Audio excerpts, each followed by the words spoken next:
Good evening, everybody. I call to order the Hollis Select Board meeting for Wednesday, February 18th, 2026. Let's actually start with a roll call from my left. From your right. Go ahead from your right. Dick? Dick? I'm sorry. Roll call. Don't worry about it. I'm here. Roll call. I'm here. Roger Hicks. Mary Hoffman. Mike Harney. Jack Regala. Thanks, everybody. And I'd like to start. I'd like to start actually with a little bit of a, if you'll indulge me. I won't lie, this feels very different being here. So I just want to start by just saying thank you for, I had some prepared remarks, I'll just say.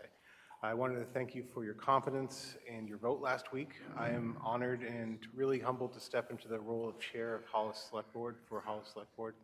And if you'll indulge me, I just want to say a few things here. First, I want to say a few special words to Mary Hoffman.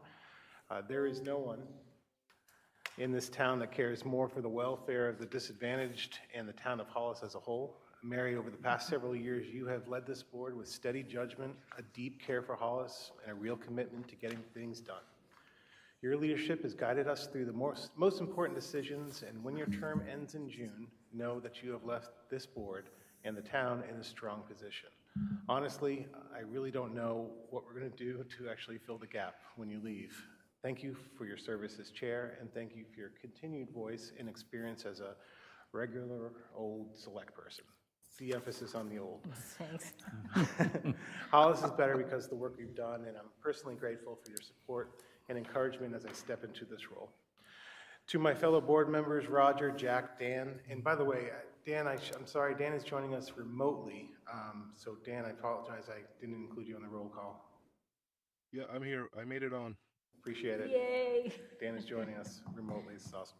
So to my fellow board members, Roger, Jack, and Dan, thank you for your partnership that you've built so far. You know, in terms of being a chair, I've only been here 8 months, and you're probably like, what the heck? And I don't blame you, but I want you to know that I know I have a great deal to learn, especially as we head into the June warrant, the annual town meeting, and the election process. I'm counting on your knowledge, your perspective, and guidance as much as this is a very shared responsibility, and I look forward to working with all of you, each of you closely. And a special thanks to Roger, Jack, and Mary. You're the original three, and you've enabled so many good things for this town. Among many other achievements, you three will forever be known for bringing this beautiful town hall from just an idea to a gathering place that will be utilized for decades to come, long after all of us are gone.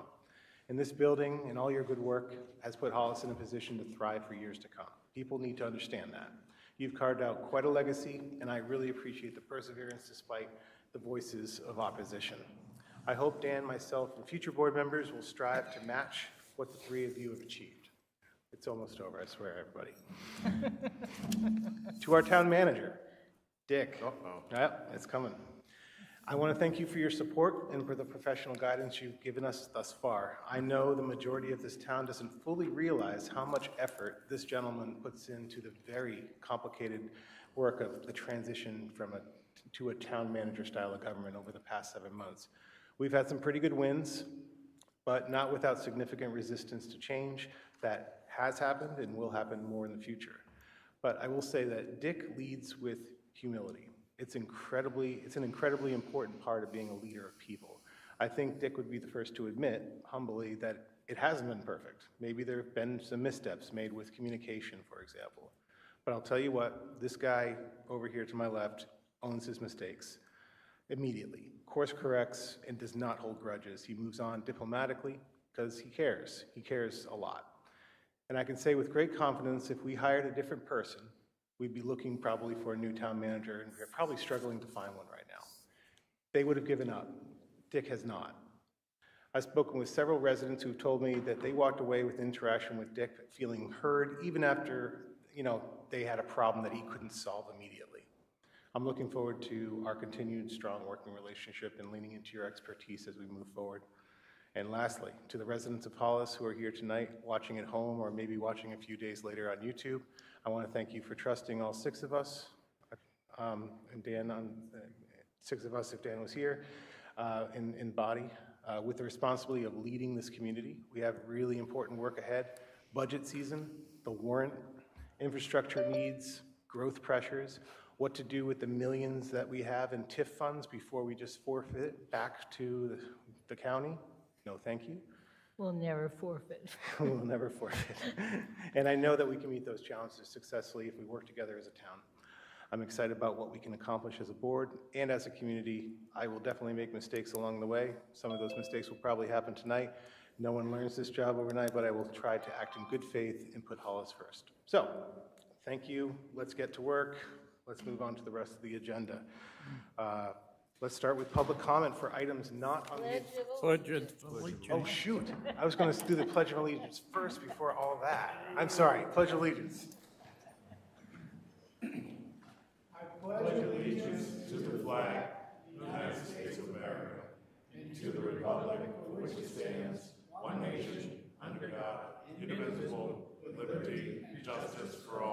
Long may she wave. All right. Oh, there's my first mistake. Oh, whoops. Stick to the agenda, Mike. I skip the agenda all the time. So we're going to start with public comment for items not on the agenda, and I'd like to actually start with folks online. So if you have something you'd like to say and you're on the Zoom meeting tonight, please raise your hand. We will give you the ability to unmute yourself. We'll give you a few moments here. And seeing no hands, we will move to the folks that are in attendance tonight. Anybody here would like to come up for public comment for items not on the agenda? Nobody? All right. Well, we'll start with number 5, which is old business. The chair would entertain a motion to accept the minutes from February 4th, 2026. I think those were tabled for the next meeting Were because they? she didn't get them done. Yeah, I think, Okay. right? Okay, we'll do it. Yeah. Okay. Motion to a- table them to the next meeting. Second. All in favor? Aye. Aye. All right. The next item on the agenda is for board authorization for the town manager to handle a tax-acquired property sale and follow-up on consent agreements. So I think that's, is there anything to discuss before we do that? or is that a different one? I think we asked for Ben's advice because the select board had entered a consent agreement with a member of the community, and a question arose with like consent agreements, doing reports on some of the grants that we've gotten and stuff. And so Ben wrote this. Dick, I agree that this is something that should be voted on by the entire board, but then delegated to you. Frankly, given the appointment of a town manager, nearly all correspondence from the town should likely come through unless delegated otherwise, or unless that particular correspondence must come through the municipal officers. Also, to clarify, any consent agreement is between the town as an entity and the other party.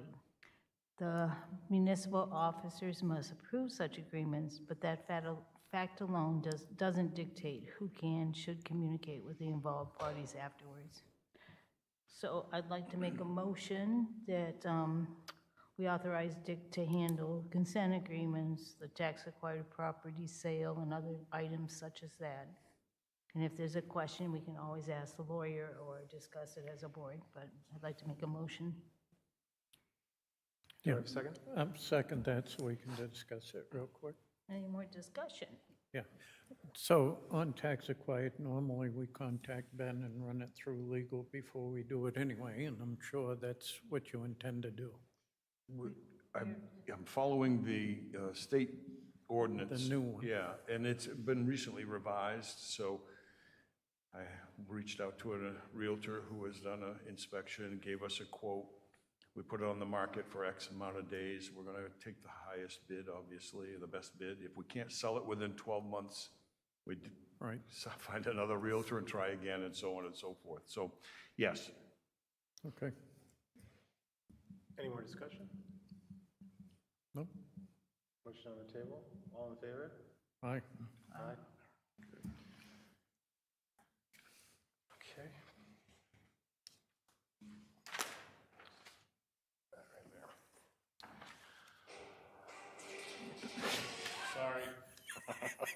Take this man, security, we need this man I escorted. thought maybe we had to leave right now. I thought that was a. I thought that was a fire alarm. We're out of here. All right, so next we have item C, which is 5C, which is the new town municipal office update. Mary, you've always been throwing to Jack and Roger here, and we can certainly do that. I didn't know if you wanted to talk about blinds, or if Dick wanted to talk about blinds or anything else. I know they're coming. Yeah, the only thing I know, the blinds will be here on the 26th, the morning of the 26th. They said it'll take them 2 or 3 hours to get them installed, at which point we'll maybe control a little more noise here and some sunshine in the afternoons. Cool. Jack, Roger, any municipal town office updates?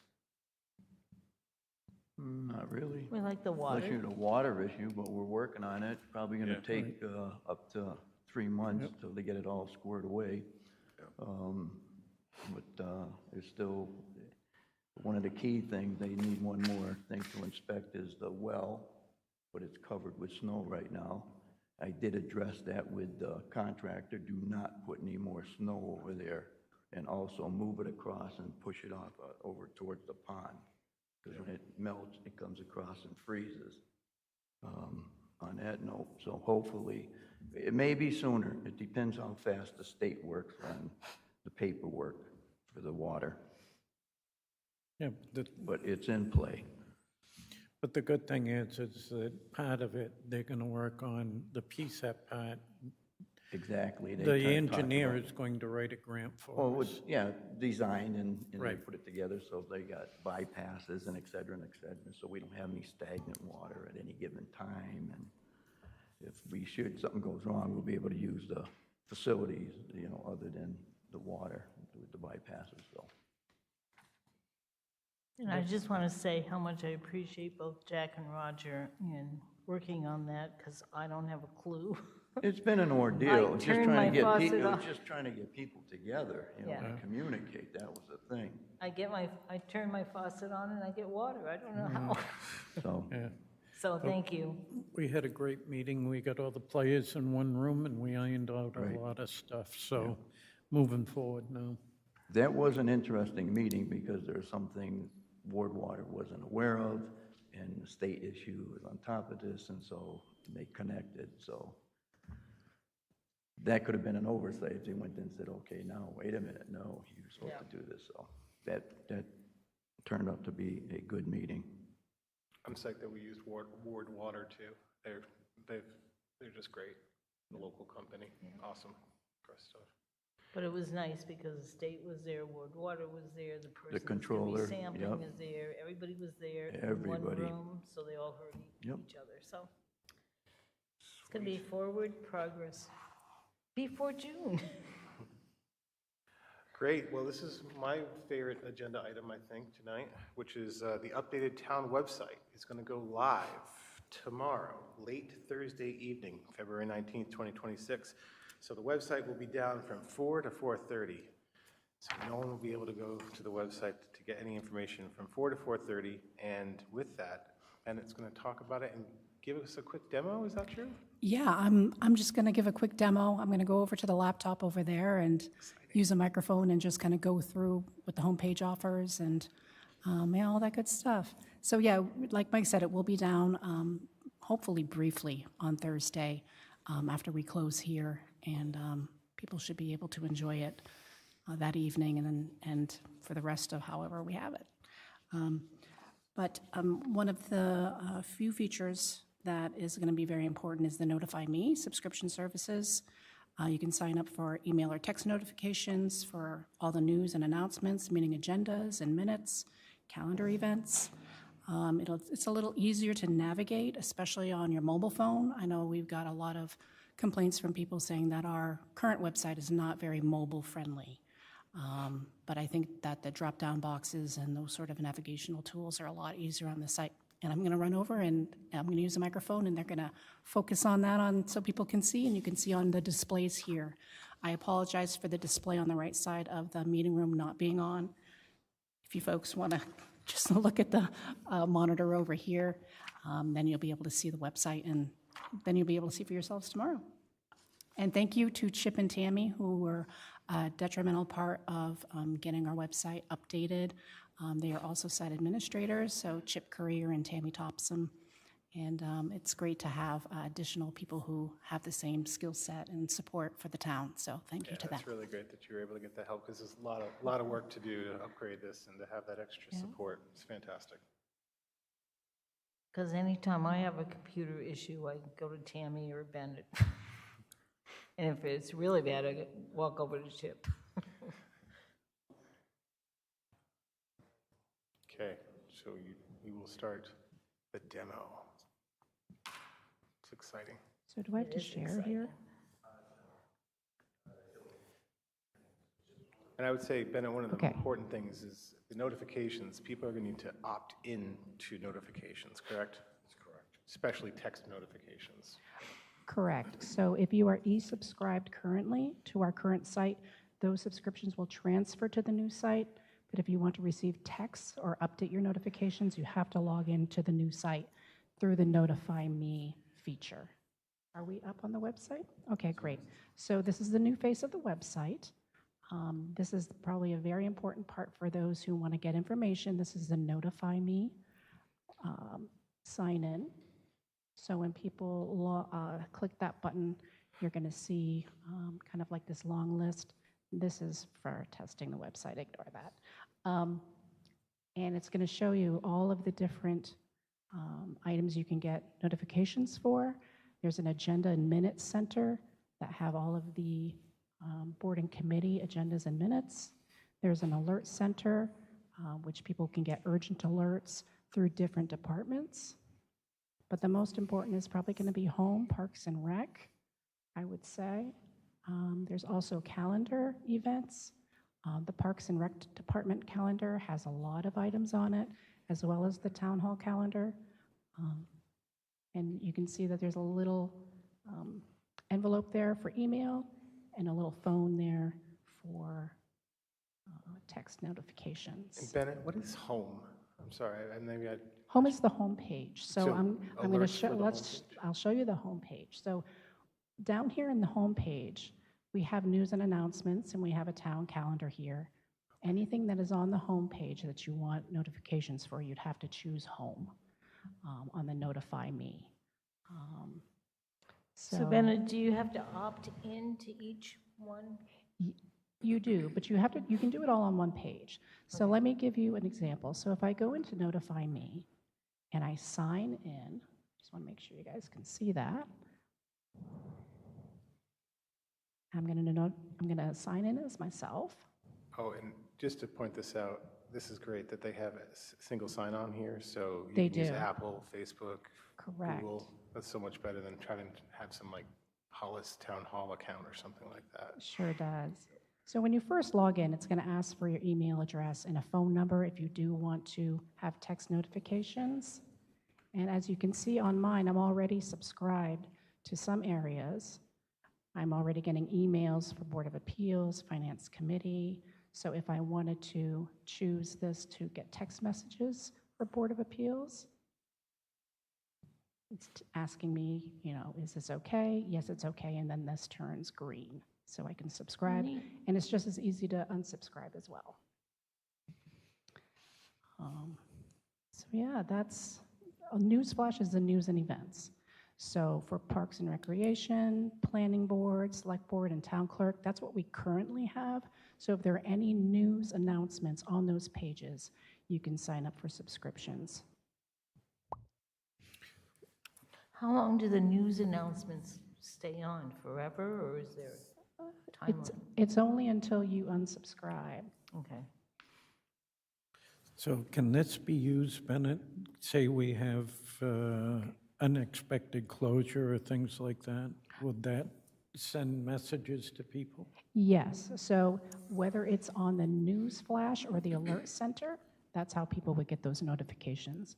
We have several people that are currently e-subscribed, and they get notifications whenever there's a new news event. I'm going to just switch to Zoom for a second here. Somebody has a question, I think, on the Zoom. Pretty cool. Oh, Christy Duncan has a question.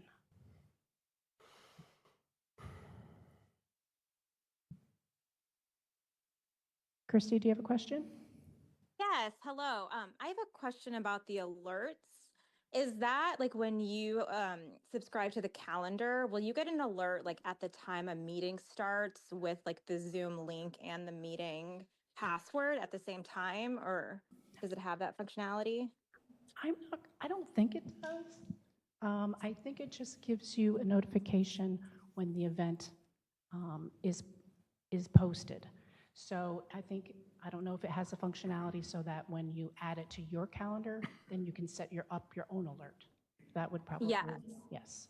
Yeah, because I think that's like when I go to the website, most often it's to get the link for, the Zoom meeting. But maybe even if that was an alert option, more people would attend because you could just click that link and just join right away. Right, right. Yeah, as far as the functionality for reminders and that sort of thing, I don't think it has that, but it's a good question and I'll look into it for you, Christy. Well, even if we attack it a different way, where we just give the URL to the web page that has the meeting link and the passcode, for example, we could potentially do it that way if it had that functionality as opposed to having the Zoom link in the text itself, so. Right. So currently, if you look at our calendar, I'll show you what this one looks like. It has the Zoom information in it inside the event itself, kind of like our old site. And it has information here. You can also download the agenda from the calendar event, Cool. which is a good functionality. So it will automatically pop up, just like that. You can share to Facebook. Yeah, Twitter. you can share to Facebook, Twitter, or by email. There's a lot of functionality here that I'm still learning too, and I know that Chip and Tammy is as well. It's nice that you can actually see some featured events here from the rec center, as you can see. If I click on that, it's going to take me to that event. It gives out all of the information about the kids' night out for the Maine Mariners, the date, time. You can actually view a map to see where it's going to be. Well, you can choose Google or Bing. How to email, how to contact people regarding it, and how to register. So it's really nice to have just that one area to, What is the register here? Does it open a form? it opens up another link to the, Takes you to the ticket site, so you can, so our back end is Civic Plus. Uh-huh. Our back end is Civic Rec, which we have is another plus program. So when you click on that, it takes you to the backside where you can search our catalog for everything. Cool. so Chip was describing what does it do when you click the register here link, and it basically would take you to Civic Rec, which is their website to That's register nice. and purchase tickets.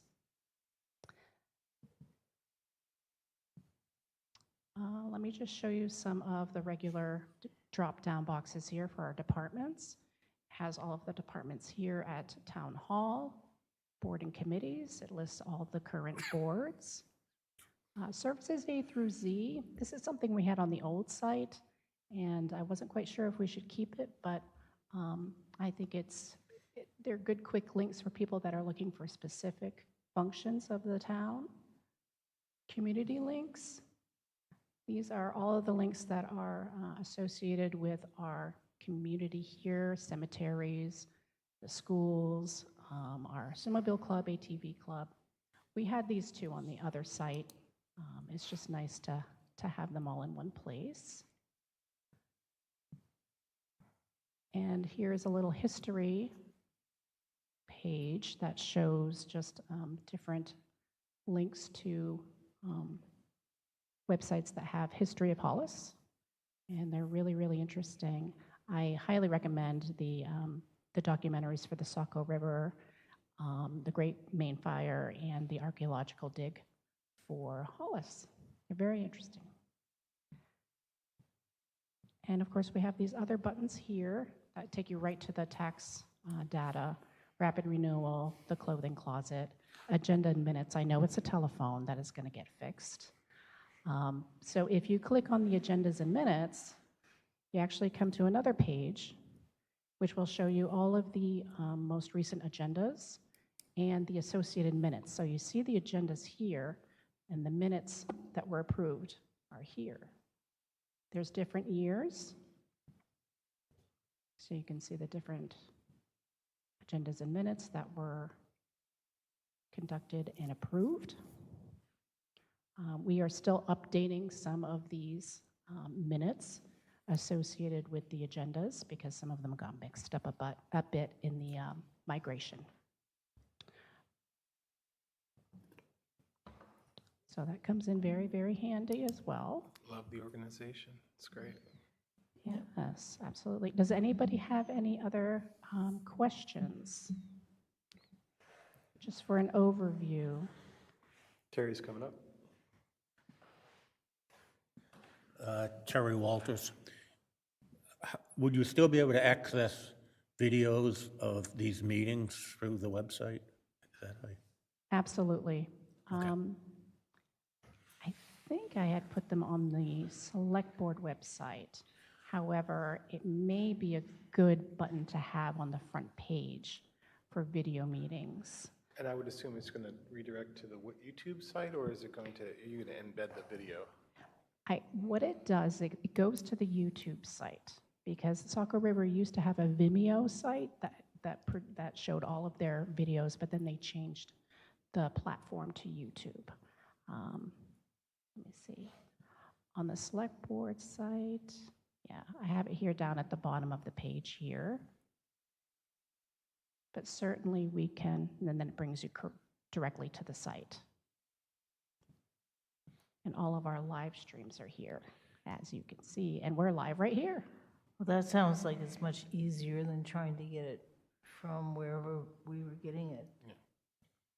Because sometimes you really hit a search and you would end up with trivia. Well, I was thinking, I'm wondering, I mean, it sorts by, hopefully by newest on the YouTube site by default, but I'm wondering if there's a way to just have like the latest meeting, embedded code in there, as a YouTube embedded code that they could just click on or watch there, but it's just something to think about. Right, and that could be also something, in past meetings when we've had really lengthy public hearings, I used to put in an embedded code for the meetings if, there were a lot of public comment. That can be very daunting to record, so. Fun fact about our viewership on YouTube, we have some of the highest surrounding town YouTube viewership for our meetings, Select Board, Finance, compared to like Leamington, Limerick, Buxton even. We have really, we'll have 100 views and they'll have like 30. Kind of cool. Very cool.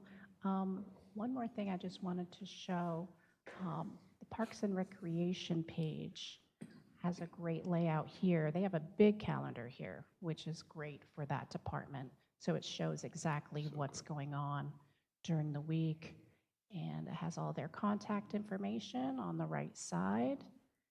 You can scroll down and it has frequently asked questions, and also,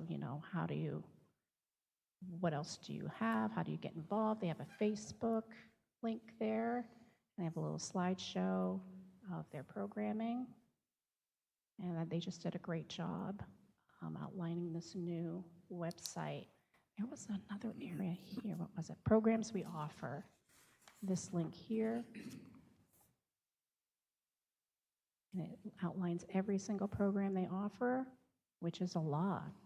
And Chip did an outstanding job making sure that everybody knows exactly what they offer. And of course, they have all of their registrations on Civic Rec, which is linked there as well. What does the chat in the bottom right corner do? Oh, so what you're seeing now, because I logged in for the Notify Me, this is how we edit the website.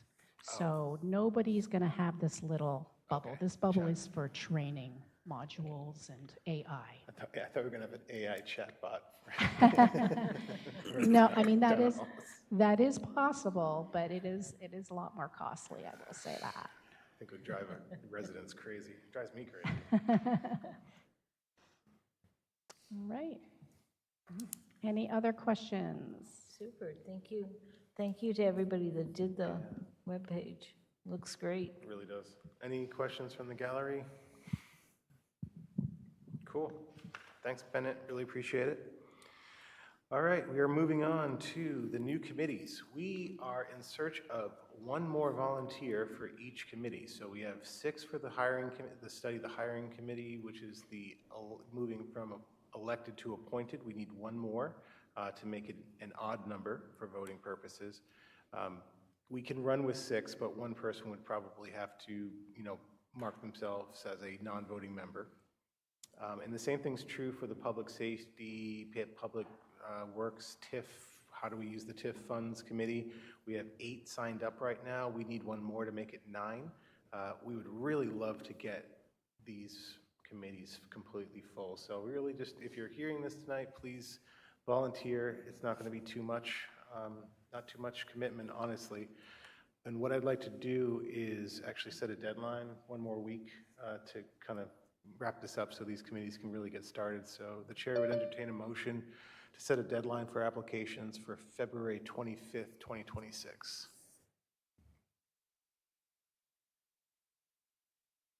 Say so moved. Could we do it that Friday instead?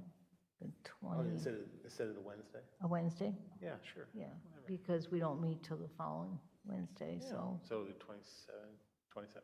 27th? Okay, chair would entertain a motion to set a deadline for applications for February 27th, 2026. I You make, made it, second it. yeah. I think it's, if I say chair would entertain, then you say so moved, right? And then I just ask So for a moved. second? Okay, second? We're moved. So, all in favor? Aye. I have a question on that. Yep. Terry, at the last meeting, you brought up this, getting this committee together for hired and elected. And you said you spoke with all elected officials in regards to this, if I recall? No, I specifically said I did not speak with the elected officials. You did not. I did not speak with the elected officials. Okay. Thank you. All right, well, that brings us to new business. Hollis Freewheelers letter supporting ATV road access on Plains Road. Dick Moran. I'm going to speak for Adam Roy, who could not be here tonight. He initially was going to be and called and said he had a commitment that he had to move on to. And there were 2 requests that he had, and one has been tabled until next week. There is a request to allow access to Plains Road, I believe, right, Chris? Yep. And it's a stretch that is fairly straight, low speed, and we need to endorse that use in order for the state to grant the permit for the uses of it. Do you want to offer some insights, Chris?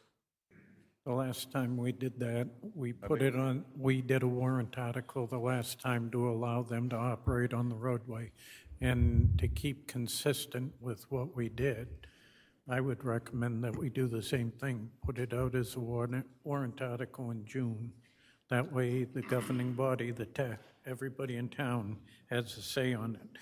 I know the last time everything was approved, so. Yeah, the state has only asked for a letter that says we are not objecting to its use. They are the one that grants it, not us. So that seems to be a little redundancy from my perspective. Well, the thing of it is, oh, wait a minute. Unless you Wait live a on minute, that that's, section of that's, Plains Road. I got to back up on that one. You're correct.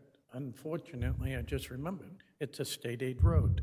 So the state would have to approve it, not the town. It's not a town road. I stand corrected. I'm sorry, Dick. Thank you. Thinking of that, I'm going, wait a minute. No, On you a got it. town road, we have to go through the warrant process, but you're correct. On Because this the one, 2 it week- would be us saying yes, and the state has to approve it. It's their road. Right. Because last time it was our roads. Correct. That, the light bulb came on as I finished, and I'm going, oh, wait a minute, it's a state aid road, so it's a state road. Chris?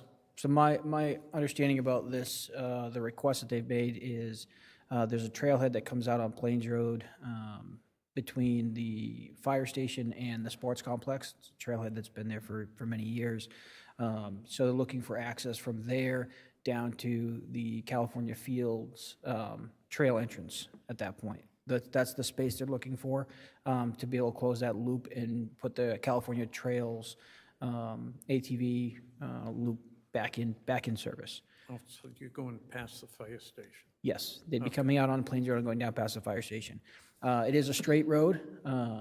There's plenty of sight, and it's a fairly low-speed road.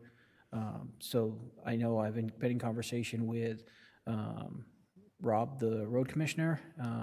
He and I have talked about it. We don't have any objections to this. I believe we both sent emails stating such to the town manager about it. And again, to your point that you just mentioned, that was the understanding the club has from the state, was that as a state aid road, the state is the one who gives permission, and they look for something from the municipal officers just saying that you're not opposed to it. So that is my understanding of what they're looking for access there, to finish that loop up, to allow for travel all the way down to the California Fields and down to the stretch on Kill Pond Road. Sorry, excuse me. Dan on Zoom has a question. Okay. I'll do my best to answer it, but I'm not Adam, so. I don't know if Dan had a question for you necessarily. I had Just had a some statement. questions and comments, basically. Yeah. Can you guys hear me? Yep, Yep. hear you great. Yep. First of all, I just want to say that I'm not against any ATV use or the ATV club. They're a great, respectable group of people. And I think ATVing is a great family activity. But my objection is if Plains Road is an appropriate place for an access route. You know, you guys say it's a low speed, but it's a 45-mile-an-hour zone. Yes. That's not low speed, and people rarely go 45. If you have ATVs going down there 15 to 25 miles an hour, that's a 30-mile-an-hour difference in speed. Most parts of Plains Road from Shy Beaver Road to California Fields has no shoulder, and the edge of the existing pavement is already crumbling. So adding ATVs for people to navigate, I think it's just asking for trouble. You guys compare this, they did a Deer Wander Road access route. I don't think that there's any comparison between Plains Road and Deer Wander Road. Deer Wander Road has, I believe, a 35 or 40-mile-an-hour speed limit. The houses are set further back off the road, and there are no truck signs on both ends of Deer Wander Road. So, there's lots of trucks going down Plains Road. I'd want to say it's the third busiest road in the town of Hollis. I also wish that the neighbors in this area would have been, contacted before this comes to the town, asking for permission, on this day. Also, there's a fire station. I know that Chris doesn't think it's a problem, but ATVs whizzing past the fire station. I just don't think that that's a good spot. And I also wish that they could investigate some further options. I know that the trail that used to connect across Plains Road was closed down due to landowner requests because they had horses, and those landowners haven't had horses for a couple years. So I'm questioning if they've been reapproached to ask if the trail can get opened. There's also been 2 or 3 properties in that area that's sold in the last year or two. And I question if they've gone to those new landowners and asked them if they could have a trail through the woods, so we're not going down Plains Road, which is the fast road at, creating conflicts of traffic. That's all I want to say about that. Hey, Dan, I know which 2 houses you're talking about, but didn't you approach that landowner and he said it'd be okay? He'd move that over? I can't speak for the ATV Club, Jack. I haven't been to a meeting in over a year. Oh, okay. Because my question was going to be whether the same rules that we passed in our ordinances would apply to the Plains Road. No, we don't have any authority on Plains Road. It's a state aid road. You know, Terry, you want to come up?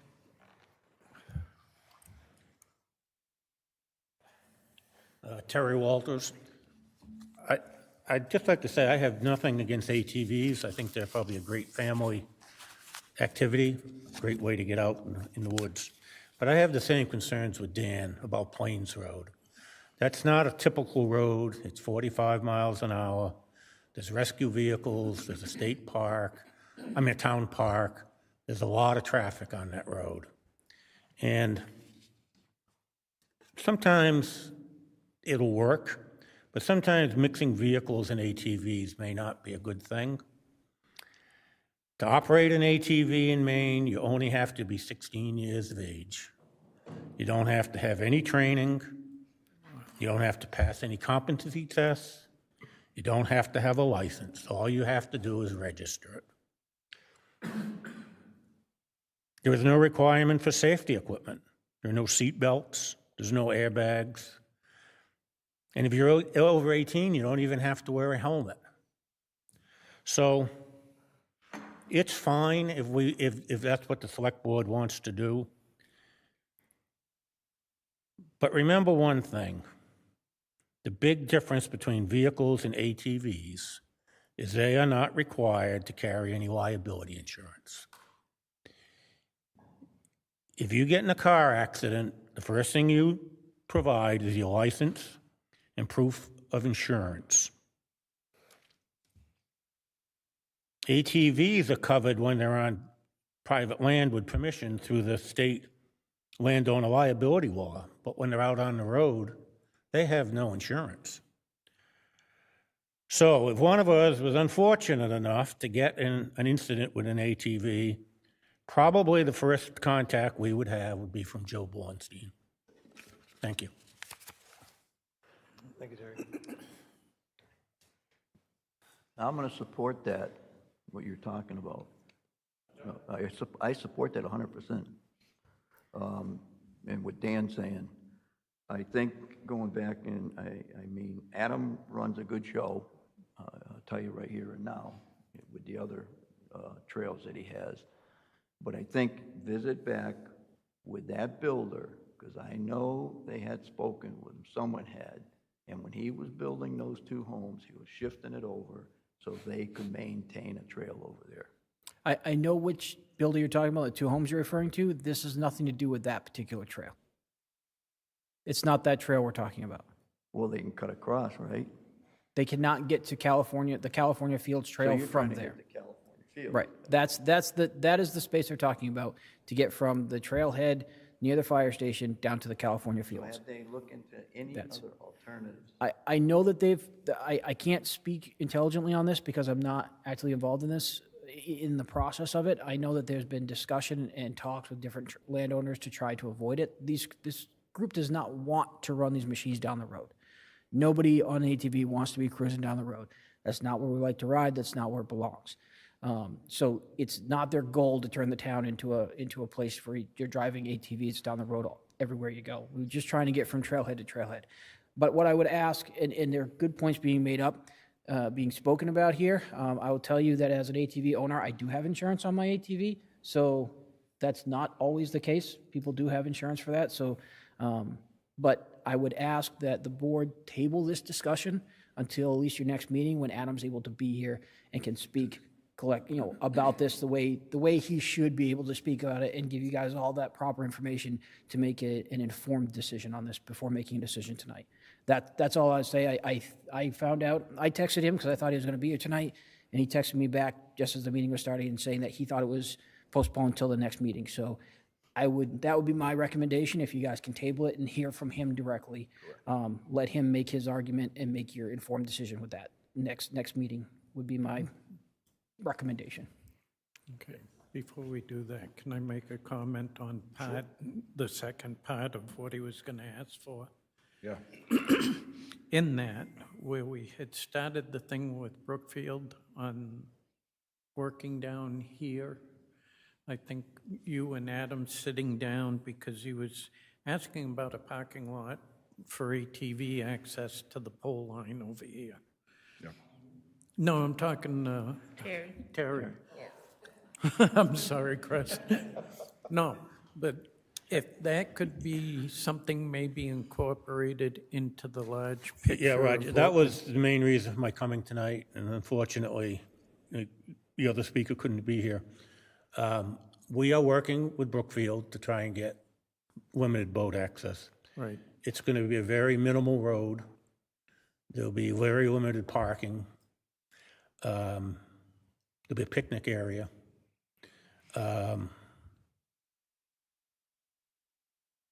Is that compatible with ATVs and trailers and things? I don't know. But could they possibly build a parking lot right behind the salt shed and then go off to that power line that goes across 117 and get down to where they want to go? And, you know, you have a very limited, finite space there. And if you want to put in picnic areas and nature trails and boat access, I don't know if it's going to work. But we can certainly look at it and we can try and design it. But my concern was Brookfield was trying to engineer something, design something, and let's not ruin that by doing something else. I was just throwing it out, Yeah. Terry, as a They may be possibility. compatible. I don't know. I don't know. Okay, thank you, appreciate it.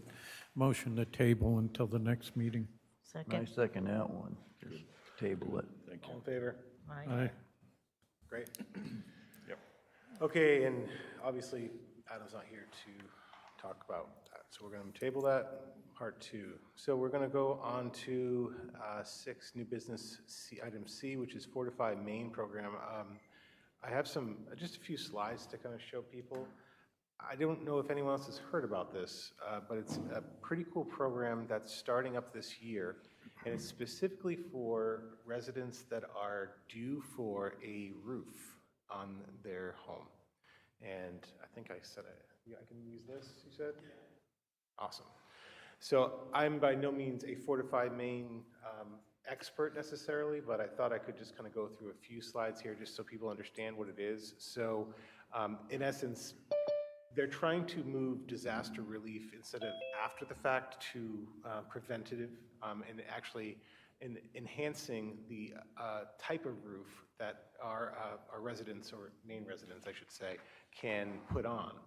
And so to do that, there's a $15 million grant program for Maine residents for a more resilient roof to severe weather events and lower insurance costs. So I'm not going to go through everything here, but the type of resiliency projects that will qualify are roof replacements and also flood mitigation. The roof replacement is the first thing. So phase 1, new roofs to withstand hurricane force winds and rain. Roof condition is cited as 75% of Maine homeowners' non-renewal notices, which condition of the property is listed as the reason. Homeowners needing to replace their roof would receive a grant if the roof is built to a nationally recognized standard developed by the IBHS. I'm not going to talk about phase 2 right now because phase 1 is in 2026, but just to understand how you meet eligibility here, the Maine resident has to be, of course, their primary home. There's no seasonal residence. Has to be owner-occupied, single-family or duplex, no camps, second homes or condominiums, enforce homeowners insurance. They have to have a homeowners insurance plan, of course, in place, policy in place. If a special hazard area, they must maintain flood insurance, structurally sound, in good repair with possible exception of the roof condition. So in essence, the rest of the house needs to be structurally sound. So there's 2 tiers of grants here, which is, in essence, it's lower income versus, I guess, not lower income. So it can be up to $15,000 for low income and $10,000 for people with standard income. I can't get into any specific more about what is the threshold for that, but again, I think it would be something that people should definitely know about. Initial phase is going to be York, Cumberland, Kennebec, and Penobscot, so us, York here. Targeting initial application period, I would just check out Fortify Maine online. The first period is to commence in the first half of 2026, which is where we are right now. I believe the big thing that they're trying to find is qualified installers right now. So obviously roof prices they run the gamut. You can pay a lot of money for a roof. Well, no matter what, you're paying a lot of money for a roof, but they can really run gamut in terms of what it could cost. And I think what the purpose of this is, instead of someone maybe throwing a cheap version of a roof to save costs on there, you could probably put a better roof, a longer lasting, a better fortified roof on your home, and then you can offset some of that cost with this grant, or potentially some other version of that. So again, this is just something I wanted to make sure if someone was watching this and they need a new roof, or if you know of a neighbor that you've seen their roof that needs a new roof, maybe just let them know about this program, make sure they know about Fortify Maine. Any questions, any comments on this? And all this information is on the Fortify Maine website, so you can go check it out yourself. Okay. Thank you. Thank you very much. We have some appointments for the Saco River TV Committee, Kevin Flinner and Bennett Flinner as an alternate. So I need a motion to appoint, well, I think we have to do one each, right? I need a motion to appoint Kevin Flinner of Hollis to the Saco River Cable TV Committee. Motion to appoint Kevin to the Saco River Cable TV Committee. Second? All in favor? Aye. All right, second motion for Kevin Flinner for the same position. Oh, I'm Bennett. sorry, Bennett. Bennett for the alternate position. Motion for Bennett Flinner to the Saco River Cable TV Committee. Second. All in favor? Aye. Okay. So we also had a resignation on the planning board this week of Nick Hebert. So thank you, Nick. We're going to be sending out we have something in essence that we're going to sign, and thanking you for your time and your dedication and contributions while serving the town of Hollis on the planning board. It's very appreciated. And that also will open up a vacancy on the planning board. So you can join Tom on the planning board. You want to tell them all the fun the planning board they could have on it, or kind of sell it? The planning board plays an integral part in steering the ship in the right directions for Hollis, Maine. We're looking for anybody interested in zoning and building ordinance. You don't have to be the top tier of ordinance writers. We have a great team we put together, and we all share the responsibility. And every walk of life, every opinion, every side is mostly represented already. So we like that. We like that we get a bunch of different aspects, a bunch of different opinions on the planning board. So it's not a board where everybody agrees on everything all the time. So we like to have the discussion. So feel free to reach out to your wonderful select board, as it's an appointed, correct? Still? Appointed position. And they'll have you fill out an application, and if they like you, they'll put you on the board. Thank you, guys. Thank you so much. Thanks, Tom. I really appreciate it. That was unplanned. You just, impromptu, very nicely done. Thank you. Speaking of actually the planning board, we had a really great workshop the other day with the planning board. The select board and the planning board got together, and we met with, in essence, the town manager was there as well, and the town lawyer was there. And we basically went through the ordinance changes, and we went through the use table, and we had a really good discussion and kind of just knocked everything out. We're in a really good place. So next week, Tom, I believe, is your second public hearing, correct? So come one, come all, virtually or in person, come over to the planning board and ask your questions about the new ordinance changes as well as the use table. And then also the planning board ordinance itself is going to be part of that. All right, great. And now, without further ado, we move to our town manager for town manager updates. Thank you very much. A couple of things on my mind. I'll try to keep it brief. Stepping stones are what I'm saying today, and we had a very brief and efficient introduction to our online timekeeping segment of the payroll system. We're going to play that for a couple of weeks out without it being active in the system itself, just to make sure we get all the bugs out of it. It should save enormous amounts of time and avoid all of the paper that accumulates on a weekly basis. That is reviewable online. It can be actively looked at. All of the requests are sit out there. So, as I said, a couple weeks from now, we should be taking the step to put that active and put it in place. I have some concerns, and I'm seeing some social media posts with concerns about the future of Hollis, and I share those concerns. But I've also seen some inaccurate or maybe some misunderstood information. So I'm begging anybody who has concerns, come on in, let's talk, because I want to hear your point of view. I want to hear what's happening, what's troubling you, if in fact there is some concern, and see if we can figure out what the solutions may be. I don't like seeing the stress, and especially if there's misunderstanding about some information. Nothing's solved in a one-way communication. Come on in and let's have a chat. I'd like to reach over and slap Roger if I could, because I have the budget now. My eyes are spinning like a slot machine. But we're making some progress. We're talking to our neighborhood communities and checking to see if we're in a pace with them with regard to their future plans on payroll and expenditures and what their focus is.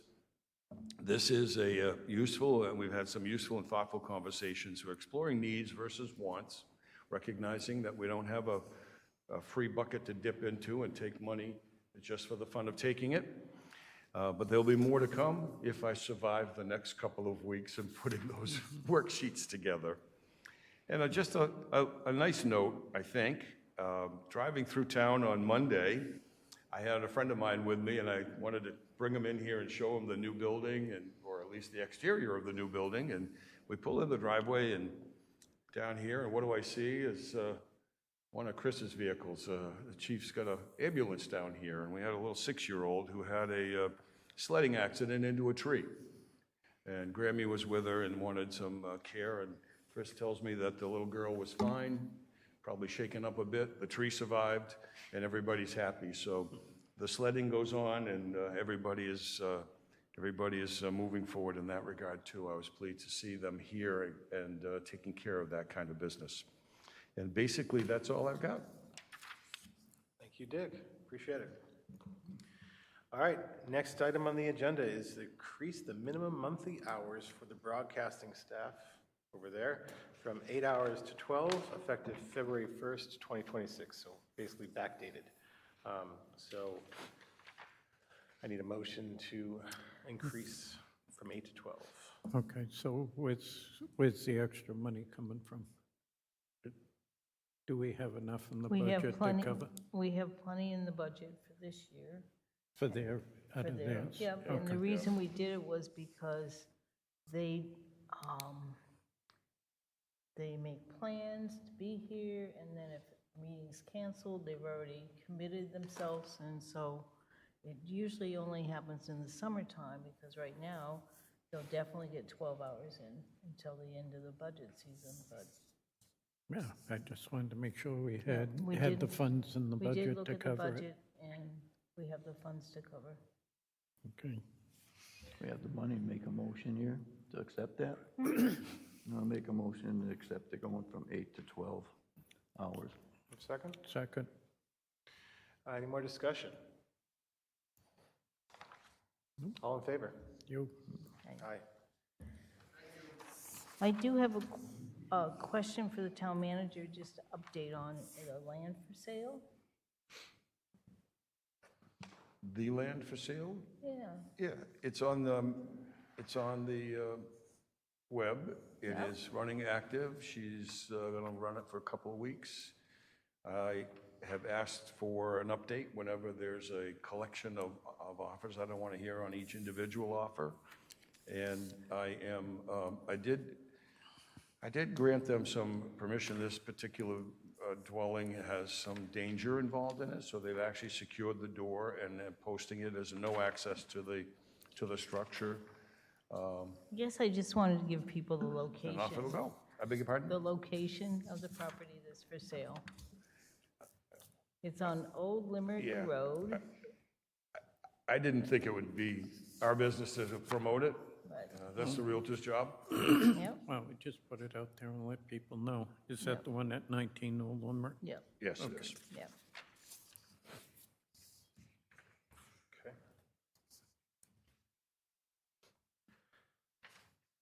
All right, so the next item on the agenda is a vote to schedule public hearings. I'm going to just read this out and, Well, if you want We'll a say- motion, I'll do it. what's that? If you want a motion, I'll do it. You want to do it? I was gonna say- Motion to schedule a public hearing on Wednesday, March 4th, 6 PM in the Hollis Town Meeting Room for cannabis store permit renewals for Pine Tree Main 2, DBA Land Race Cannabis at 415 Hollis Road, and Green Roots Company LLC at 64 Hollis Road. I second that. All in favor? Aye. All right, next we have payroll and warrant totals, which, Mary, I don't think you've done in probably 3 or 4 years. Why don't you try that? I don't do well with numbers, so Whoa, I'll whoa, pass you that. just denied a direct action of the Alrighty. chair. Payroll last week, 38,971. Payroll this week, 37,782. Warrant last week, 577,577. Go figure on that one. Warrant this week, 72,013. Purchase order 4615, and it's cardiographics, and annual contract for tax mapping, and it's for $2,800, and that's for 107, which is assessing. There we go. And the reason I did that is because I mix up numbers, so. Sometimes I spend hours trying to find where my mistake is, and I take it down to Diane, and she goes right there. Yeah, that's the yearly contract we have with them. So, I appreciate it, thank you, though. Yeah, no problem. No. Refresh me, do we need to make a motion to accept this, or is that just, What? we're just No. reading it, right? No. No, thanks. Thought so. Trying to remember back 2 weeks ago. All right, Mr. Selectman Regala, would you mind doing? No, that's fine. You're doing great. You just keep reading. I'll do Where you that. on? Will you? Yeah. Thank you. Correspondence and announcements. Roads posted for heavy load limits is in effect February 23rd through May 1st, 2026. A list of roads affected and requests for permits are on our website. Can I make a comment on that? Sure. All right, thank you. In case the road commissioner isn't, people would need to contact the town manager for that. And the reminder on heavy load limits on posted roads, the road has to be frozen in order for them to operate on it. So the road surface has to be below 32 degrees. Thank you. I heard up in Dexter that it's muddy right now, so. A reminder that applications for homestead and veterans' property tax exemptions must be submitted to the town before April 1st. Dog licenses for 2026 are very overdue. Please visit or contact Crystal Gaudet in the town clerk's office to license your dogs.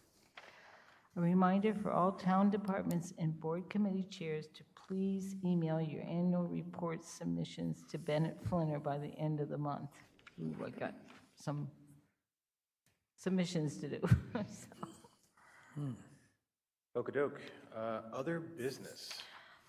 I just had a couple things that I wanted to ask the board how they want to do. We have the non-municipal budgets that we have to look at, and I did bring everybody a worksheet, so I didn't know if people wanted to look at it, make their recommendations, and then get them back to Mike, or how we wanted to do them. I'm sorry, what did you say? The non-municipal requests, Oh, for the budget, yes. the budgets, yeah. Yeah. So I'll pass those out real quick so you can see what they look like. Because I just worked on them today, and over in the notes is just some little tidbits of information that was in the request itself, so. Okay. And thinking, talking about this next meeting? Sort of thing? Yep. So, but so people can look at them. The ones that are bolded didn't put in requests, but sometimes some of those smaller organizations have a lot of turnover, and a lot of places have lost any federal funding and a lot of state funding, so. Okay. Anything else? And then we had, we need to decide how we're gonna review the budgets that the Finance Committee is reviewing. I didn't know if people preferred to have a list of the budgets with just numbers, and then if you had a specific question, we could ask the person to come talk to us. Because a lot of the budgets are like, well, you know, this committee, $500, this committee, this, and then if we had specific questions on a specific budget, we could have them come speak to us at a board meeting. I didn't know how, you know, how you wanted to do that, so. I'm going to defer to you guys on how you want to do it. That sounds great. I mean, Oh, are you talking non-municipal or? Yeah, so, for instance, and I didn't bring the sheet that Dick had done today, and I'll share it with you, but it would have like, you know, let's see, appeals board, and just have what they spent 2 years, right? Did we 2 years? or 2 years, and our then what they boards. asked for now and what the increase was, or, so then we wouldn't have to look at each piece of paper. People could select which ones they wanted to do, like we might want to do the fire department. Well, the thing was, is we tabled one thing from the last meeting, and that was the COLA. Right. Mike wanted to wait. Cost of living was 2.8 to begin with, but they dropped it to 2.4. And Okay, the town manager had said 3.25. right. So I made the motion on that, and Mike, you asked to wait. So we're developing budgets, and we should make a decision on the COLA. Dick, weren't you going to find out what other towns are doing? I did do that, and the majority, I should say all, have been 3 to 4% for this coming year. Okay. So, again, his recommendation was 3.25, correct? 3 1/4. Yep. And that's what I made the motion on, and we tabled it to this meeting to make the final, so he can use that in making the budgets. Yeah, that's why we wanted to table, just so you could do a little more research. Right. And you were comfortable, we're aligned on 3.25? Yeah, and that was my original motion, so now We we, re-motion? Remotion it. We have a, okay, I make a motion that we set the Oh, COLA at somebody- 3.25. we do have public, we do have someone with public comment. Okay, Christie? Christie? Go for it, Christie. Hello.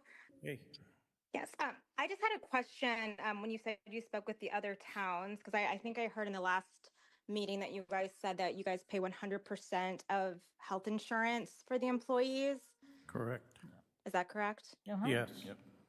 And do the other towns do the same? Like, are we comparing like the same benefit packages across the board, or are they Town only of- paying I like know- half? I know for a fact, Christie, the town of Waterboro does the same.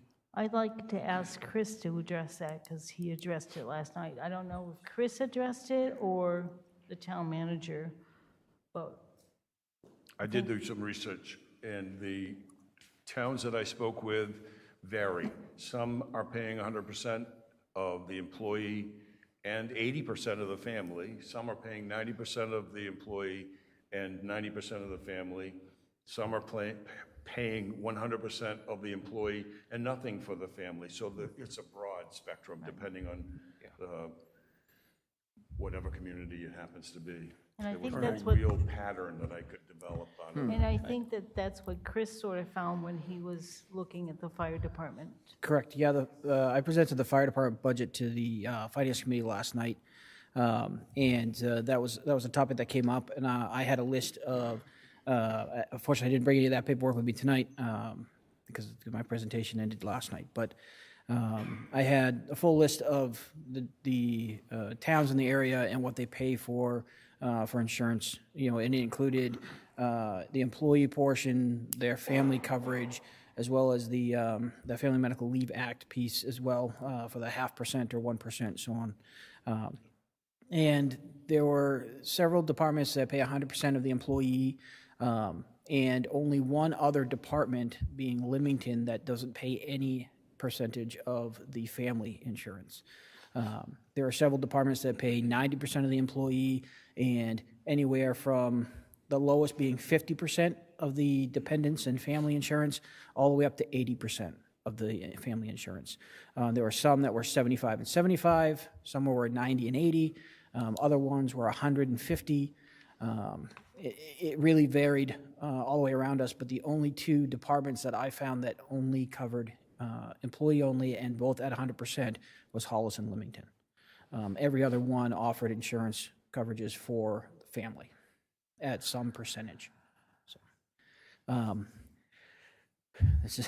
I also bring this up. I mean, I appreciate you guys having this discussion about COLA.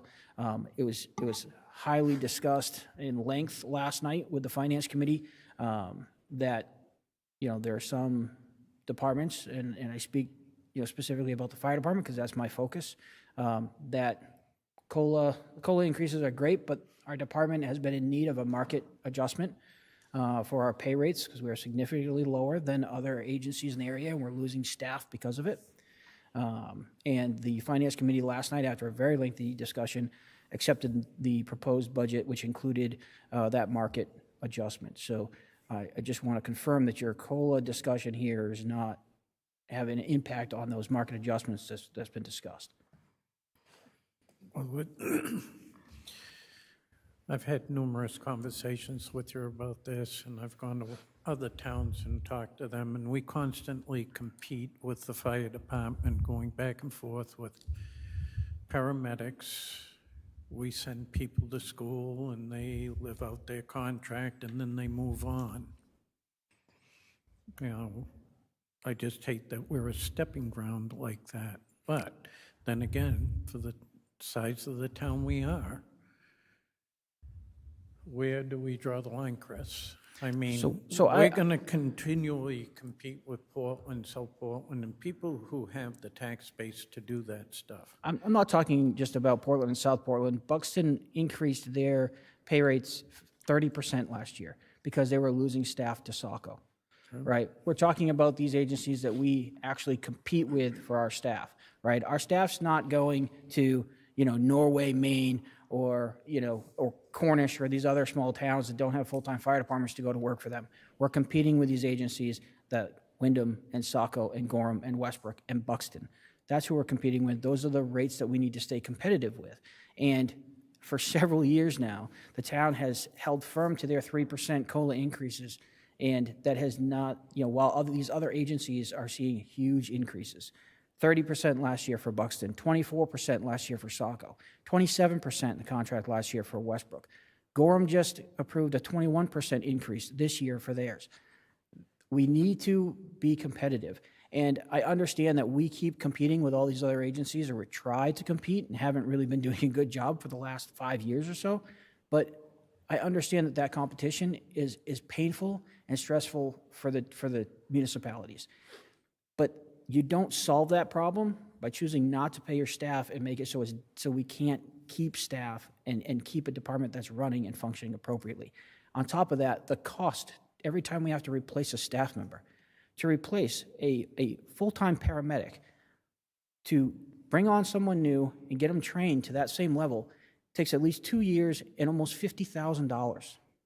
We can't afford that either, to have to do that every time that these people reach that point and complete us as a stepping stone and move on. That's a huge expense that we have to put out to have a staff capable of doing the job to the amount and to the level that the people of Hollis want.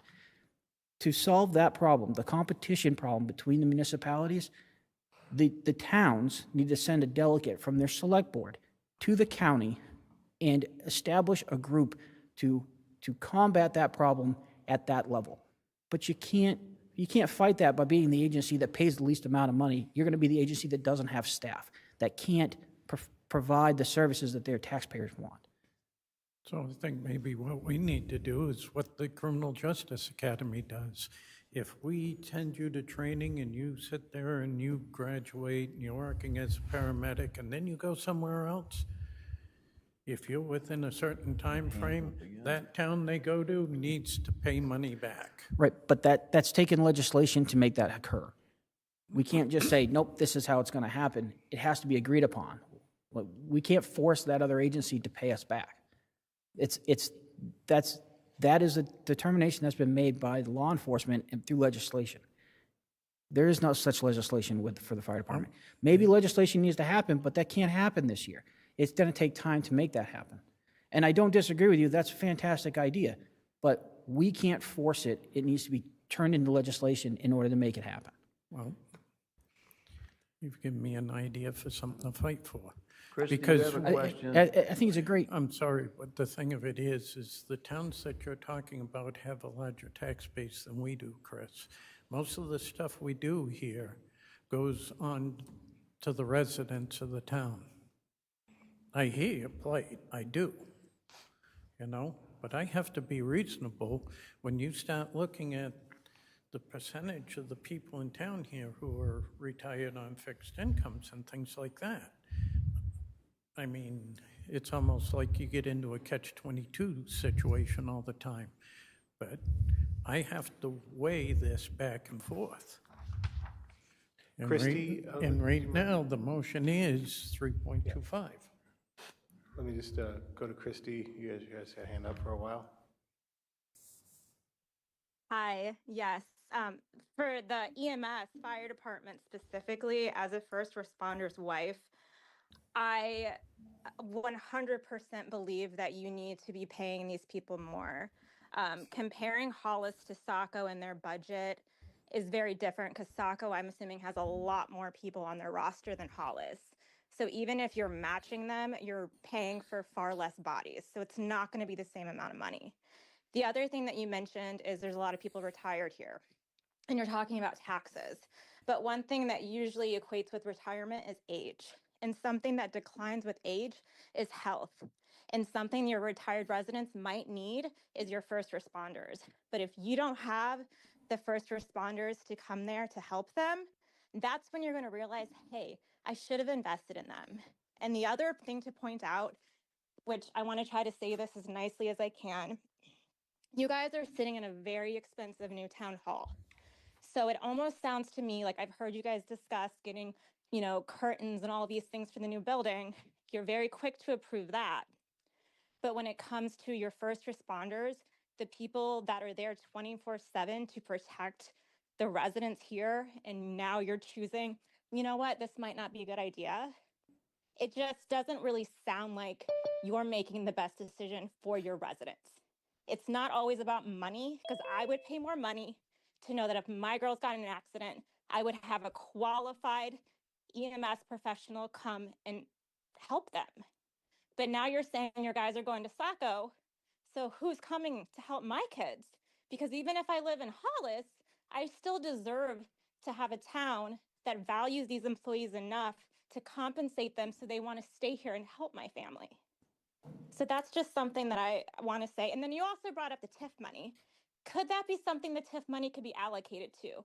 Could you allocate that to your EMS services? Again, just a thought. Thank you, Christy. And I don't think, what Christy said, we're not actually saying, we haven't made any decisions. We're asking the questions at this point, which I think is appropriate. We're in discussion. We're in I made a discussion, motion. so- I would We're say in this, discussion. I would say at this moment in the comments that Roger's made, if this group votes right now on a 3.25% COLA, then the agreed budget that I just went through with the Finance Committee last night is now null and void, and the new budget that they agreed to approved last night, which includes an updated pay scale, is now void, and it won't matter because you're saying 3.25 is all they're going to get. So what And was your I also COLA? want to point out, first of all, What was your number, Chris? the average pay increase, No, what was your cost of living adjustment that you used in your budget? 10.9. the overall budget increase was 10%. For the overall budget increase department-wide, was a 10% increase. And the average, I said the average increase was 10.9. And again, that I say that is the average because the new pay scale that we built, it was based on looking at other pay scales from other departments. And I will tell you that when I say putting us to a competitive rate, it's not matching the highest pay rates right now, which is Buxton, by the way. It's not matching that at all. That's still a dollar or more less than Buxton because of the huge increase that they had. It's splitting the difference between where at the average pay rate and where Buxton is right now. That's what was projected. That's what was proposed. And I will say that you mentioned about the majority of people in town being retired. I got a copy of the York County demographics this year. The median age in Hollis is now 37, according to York County demographics. So it's not a non-working class that's covering this so much anymore. And I will reiterate what Chrissy said, and I appreciate her comments that in the town of Saco, they have more people on staff. They have more people on staff doing the job that we do here with less people, right? When they go to a Delta level medical call, they show up with 6 people to do a job that we do with 3, right? So we have to do double the amount of work their staff does on that same call, right? So every call for ours is equivalent to 2 of theirs because they have 6 people on that call and we have 3, right? Our transport times are also 3 times longer than theirs, right? So they have a 10-minute transport time to the hospital. We have a 30-minute transport time to the hospital, right? They are not with their patient long enough to have their treatment make a change in that patient condition where they have to reevaluate and change their treatment. We're with these patients for 30 minutes or longer, and they do have those changes in in how they're presenting and their status, and we have to reevaluate our patient and change our treatment plan. So our staff's working harder because we have to do more work with less people. And another example of that was just a couple of weeks ago. We had a CO call on a Saturday. A CO call in the town of Saco gets a ladder company with 4 guys, an engine company with 4 guys, and an ambulance with 2 guys, and their shift commander, right? They get 11 people show up to that call. Hollis had 4, the 3 people on duty and me, right? So they have 11 people, an incident commander doing incident command. They have 2 people checking out the occupants of the home to see if they need medical assistance. They're metering the house. They're turning off their appliances that could be causing the problem. They're ventilating the house from CO. They're laddering the roof. They're going up and checking the chimney. They're trying to find the problem and the cause of the CO. They got 10 guys operating an incident commander doing all that. In Hollis, we have to do that with 3 guys and an incident commander. They're doing a whole lot more work at that scene than every individual person in the city of Saco, but yet the staff that do it in Hollis are expected to do that much more work for less pay per hour. And that's not appropriate. That's not realistic. So you're saying we don't answer calls like we used to? When you put a tone out, nobody else is responding but the people on duty? For that particular incident, no. We put out an extra tone for extra manpower, and we didn't get any. What about mutual aid? Did you ask for mutual aid? Not for that particular incident. We did not call in mutual aid for that particular incident. We have to keep in mind also, the term mutual aid, people like to use that and say, well, if we lose staffing, if we don't have people to cover our calls, we'll just call mutual aid. There's a key word when you say mutual aid, and that answer is mutual. If they have to come and cover our calls because we don't have staff to do so, how can we provide aid back to them? It's not mutual aid at that point. It's a service they provide, and they can charge us for that. It's not mutual aid unless we can provide them assistance when they need it. And my other question would be, so in the towns, the 10.9%, do they have different COLAs for their fire departments as opposed to their town employees? Different COLAs? Mm-hmm. Yeah, so we just voted on a 3.25 COLA. Does the fire department in those towns have a different one? The fire departments in those various towns, like last year when Buxton made that change and added 30%, it wasn't, there was 30% that their staff got that year. They didn't get the 30% and 3.3% COLA.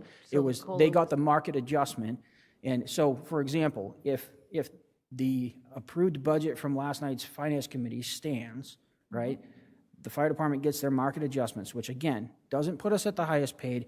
It puts us well below the highest paid, but in the ballpark with the average, so that we are competitive with our rates. And next year, simple COLA that the town would approve for everybody. This would be in place of a COLA increase, just like Buxton did it in place for theirs last year. Same with Saco, same with Gorham this year. Gorham this year didn't get 3% plus their 21% in their contract negotiations. It was, they got the market adjustment, and then next year they're looking at COLA. So, So are we voting for a market adjustment, or are we voting for, Well, I guess that was my question, right? If your vote right now, I'm just confused, Chris. so again, let me express that. My question to you, and what I brought up and what I really asked initially, is if your decision right now to say you're going to vote on a 3.25% COLA, that does not affect the fire department, because the fire department is looking for a market adjustment, not COLA this year. Okay. And my question is, are you guys in agreement with that? well, last meeting when I did this, I was not told what you were looking for. Right. Mike tabled it to now. And Now I- we're and in I a feel- quandary, because normally when we sat there and voted as a board before, what we voted on was across the board for everybody. Right. Which is why I'm glad that it got tabled last week, and I'm glad I'm here this week to have this discussion and talk to you Yeah, about it. but you've already gone to the finance committee. Right. We've already got approval from the finance committee that accepted our budget as written, and I've got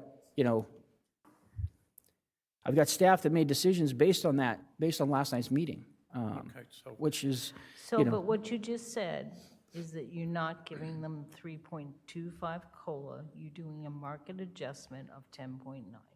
correct, of an average of 10.9. It is and I'll say that, it's an average of 10.9 because it's a rewrite of our pay scale, and it takes into effect everyone's training and qualifications, and it puts the pay for those training and qualifications in line with where other departments are, the average with other departments. You have That's professional development or training numbers from other departments correct, yes. compared to ours? Yes, I had all that information that I provided. Proportionally, because I don't think, have you seen any of that? Like the numbers that are along, or Dick, have you seen those numbers of like proportional training numbers? I beg your pardon? Have you seen the proportional training numbers between like what we invest in, what we invest in No, I our have not. professional development versus another town, thing No. like that?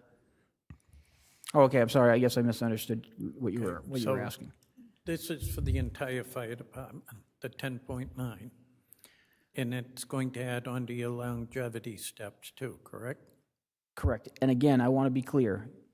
That's the average increase of 10.9, and understanding that it's a rewrite of the pay scale, which it puts us in line with what other agencies do, and matching the average pay rates for the area. So like Joe might get 8% and somebody else might get 11% based on where they are in the pay scale. Correct, right? So you get people who have a basic firefighter certification and a basic EMT license versus someone who has firefighter 1 and firefighter 2 and an advanced EMT license. It's arranging those pay rates for people with all those qualifications to fall in line with the average for other agencies in the area. So it's a total rewrite of that. So the average pay increase, and I say it that way, the average, because like you said, some people with these qualifications, higher level of qualifications, are going to see a different number than some with a lower level of qualifications. So the average is 10.9. Anybody in the audience have any questions?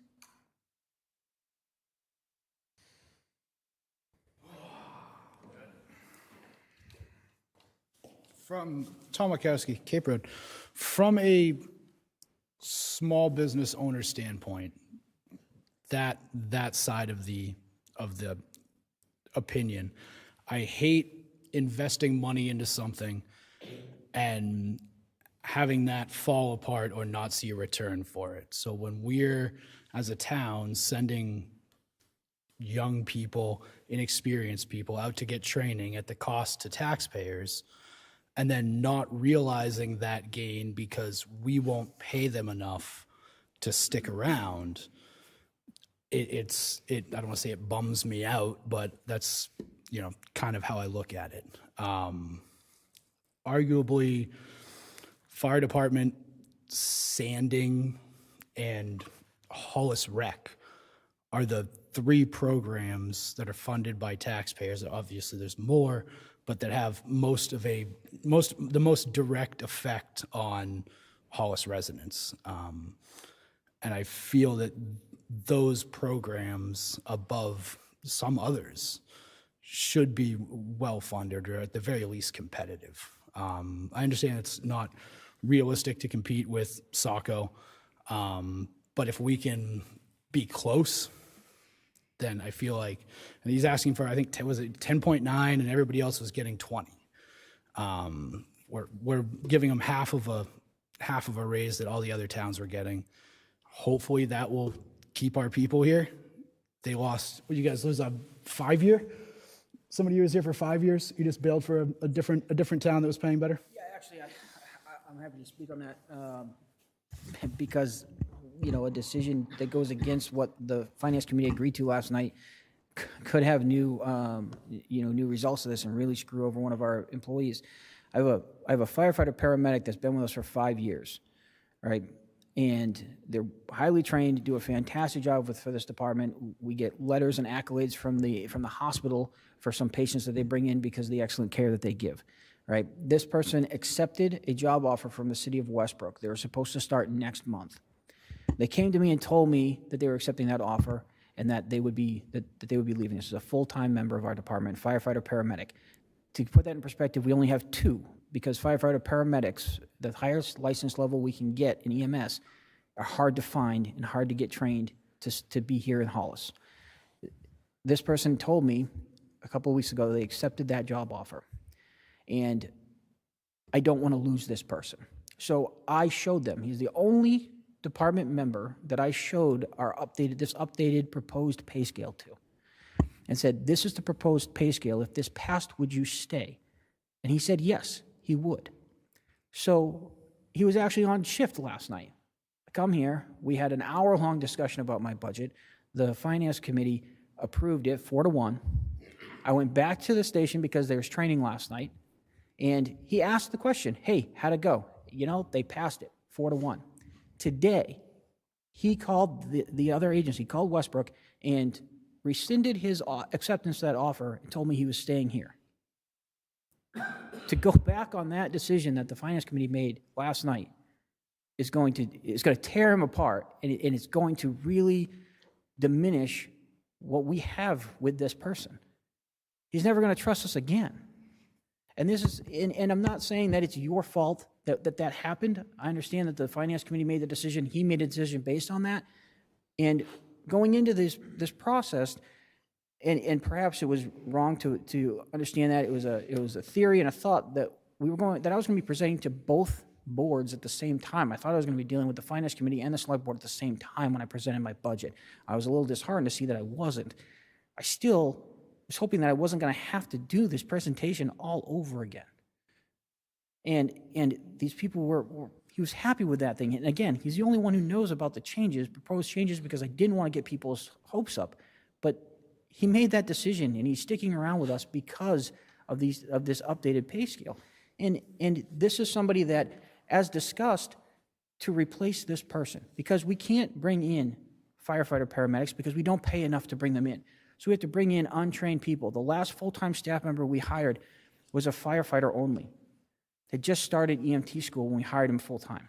He completed his EMT basic school, and he's been here now almost 2 years. He just completed he's almost done with his advanced class. But to take and replace and get a new person in here, new full-timer in here, from start to firefighter paramedic level would take at least 2 years and a cost of $48,000 and change to make that happen. That's not something we want to do when we can keep these people for this. $48,000, that's over 3% of my overall budget from this year. Okay, so my question, how long has your budget been prepared? My budget has been prepared, A month? at least.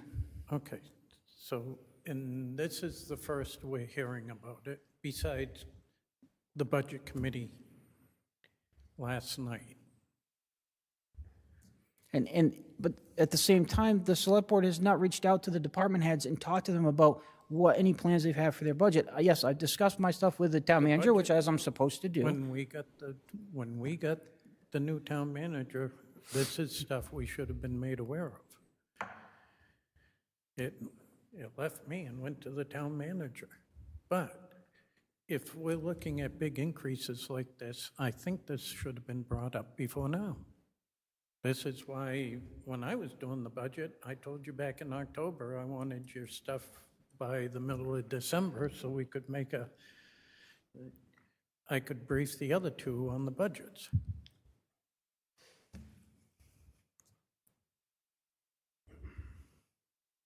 I guess, You know, I guess in a way, we're kind of lucky, right, at this point, because no decision's been made by the board, and now we have a chance to discuss this and make something happen, because you haven't discussed this topic yet.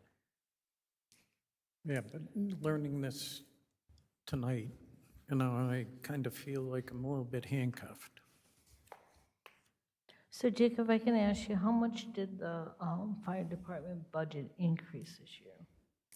6%. I think that's right. Is that right, Chris? The overall, Overall budget. the overall increase for the department was 9 and change. Overall? I thought it was less than that.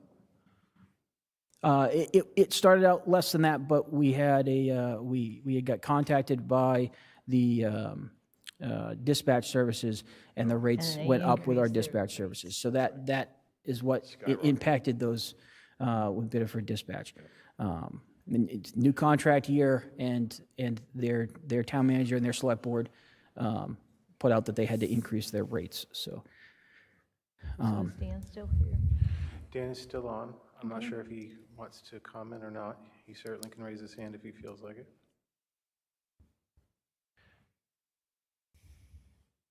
The last time you got a market increase was 4 years ago, 5 years ago? At least it was back before.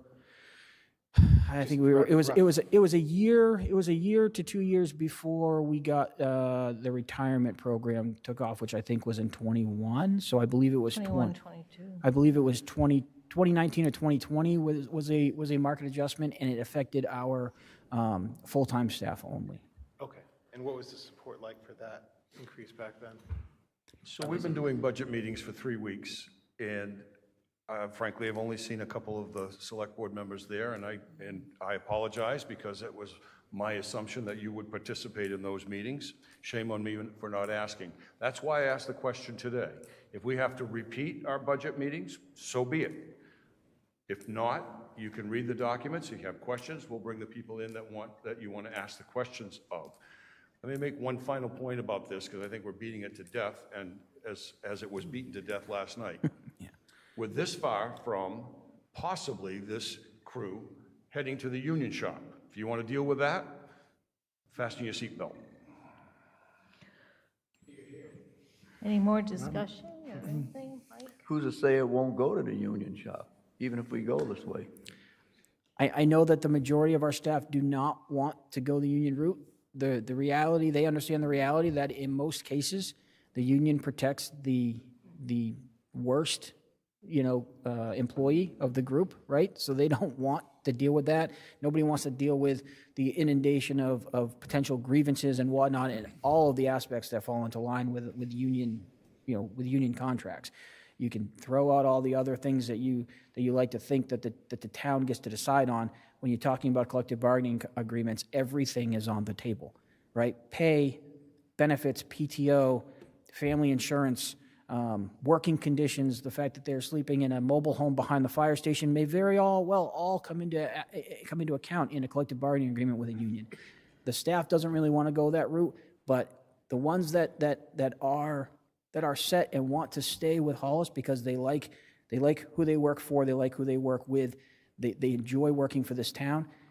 They don't want to go that route, but if they need to make up a $3 and $4 an hour difference from that in comparison to the what the pay is in our neighbors, that they're certainly going to consider it.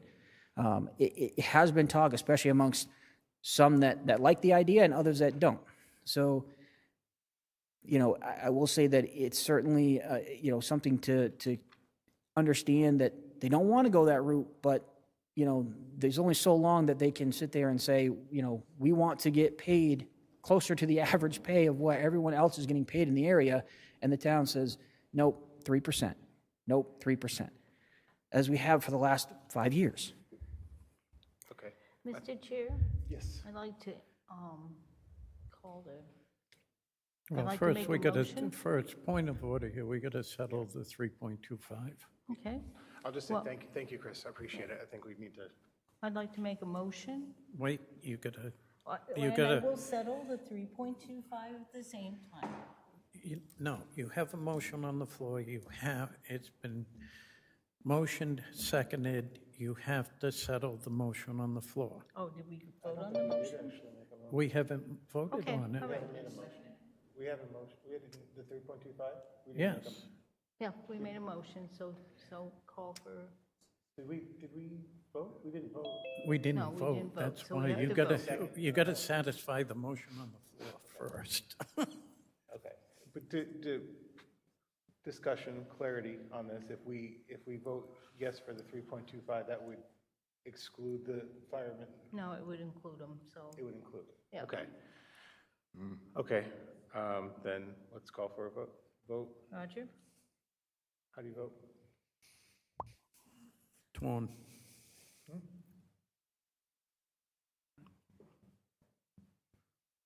I'm going to say no. I'm going to say no. Also no. No. Okay. Okay. Dan? Dan? I think it's,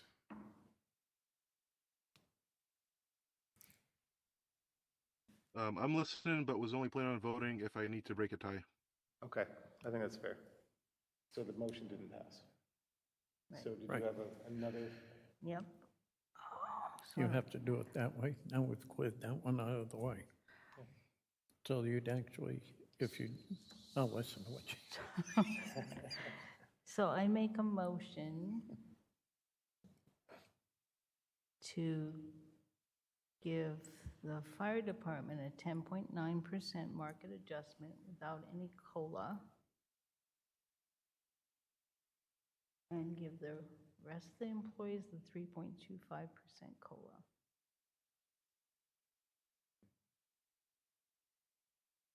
I second that. Okay, so Any further discussion? Is that okay? Sorry. that's what has to Have happen. it. and That's, no, you said it right, because you have to separate it. Okay. We do have someone with their hand up. I'm not sure if public comment. Is it I think still that- there, or are we? Is there, are they still, I'm not sure who 207-653. Let's just move on. So, Okay, you want- so, any, Let's, want to vote? yeah. Okay, motion on the table. Any more discussion, actually? Yes. Yes? Yes. That's your vote is yes. Mary? Yes. Yes. Yes. Motion passes. Okay, that tells that. We got there. A long way around, but we got there. Thanks, Chris. Any other That's business? done. Yeah, Oh, salt. the only other thing under. Huh? So, we move from that into, I think, something else we need to rehash and talk about. We have some stuff. Mary, did you want to talk a little bit about that? Well, I have a concern about that we didn't pass the unanimously, however you say that word, for spending, if we needed to, an additional $50,000 for salt. And the reason I have the concern is that we've had 24 storms, and we've used 1,370 tons. We have 330 tons of salt remaining in the salt barn.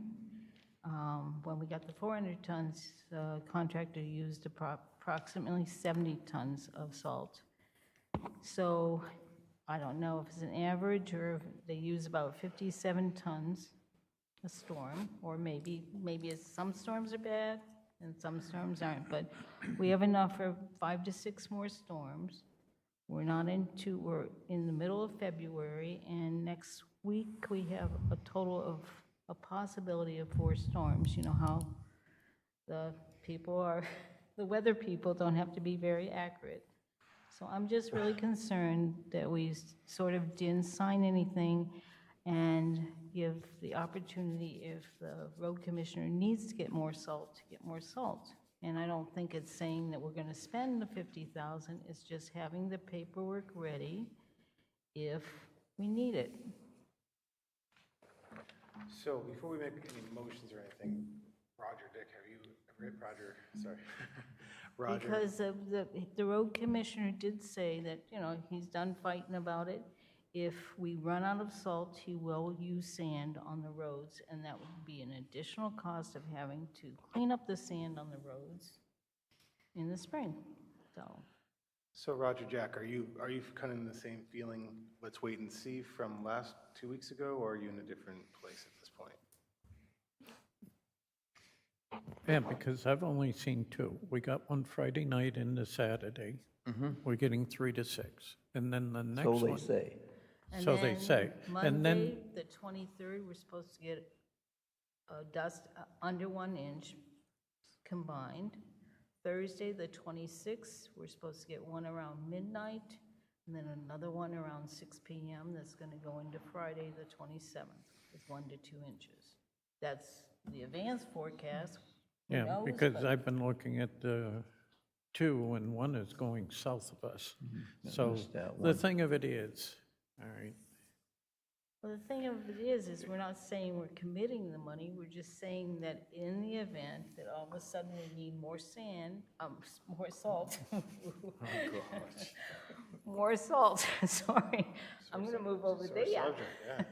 More salt, that he has the opportunity to get more salt. He doesn't have to get the $50,000 worth of salt, but he at least has the paperwork ready, because it does take a little bit of time, and we have to get the finance committee to say okay. So we have to get 2 boards to say okay. Do we want to have emergency meetings? well, even if we say, okay, we got to do the same thing, because we only asked for the 35, correct? Oh, but today is February 18th. Yeah. So I have the paperwork right here, if we're agreeable to sign it. What's that paperwork? That's the letter that we did last time to approve the 35,000. I mean, if, Yeah, we already I mean, did, it's just we being- did the 35,000. and he spent that, it's gone. We don't have it anymore. It's finished, kaput.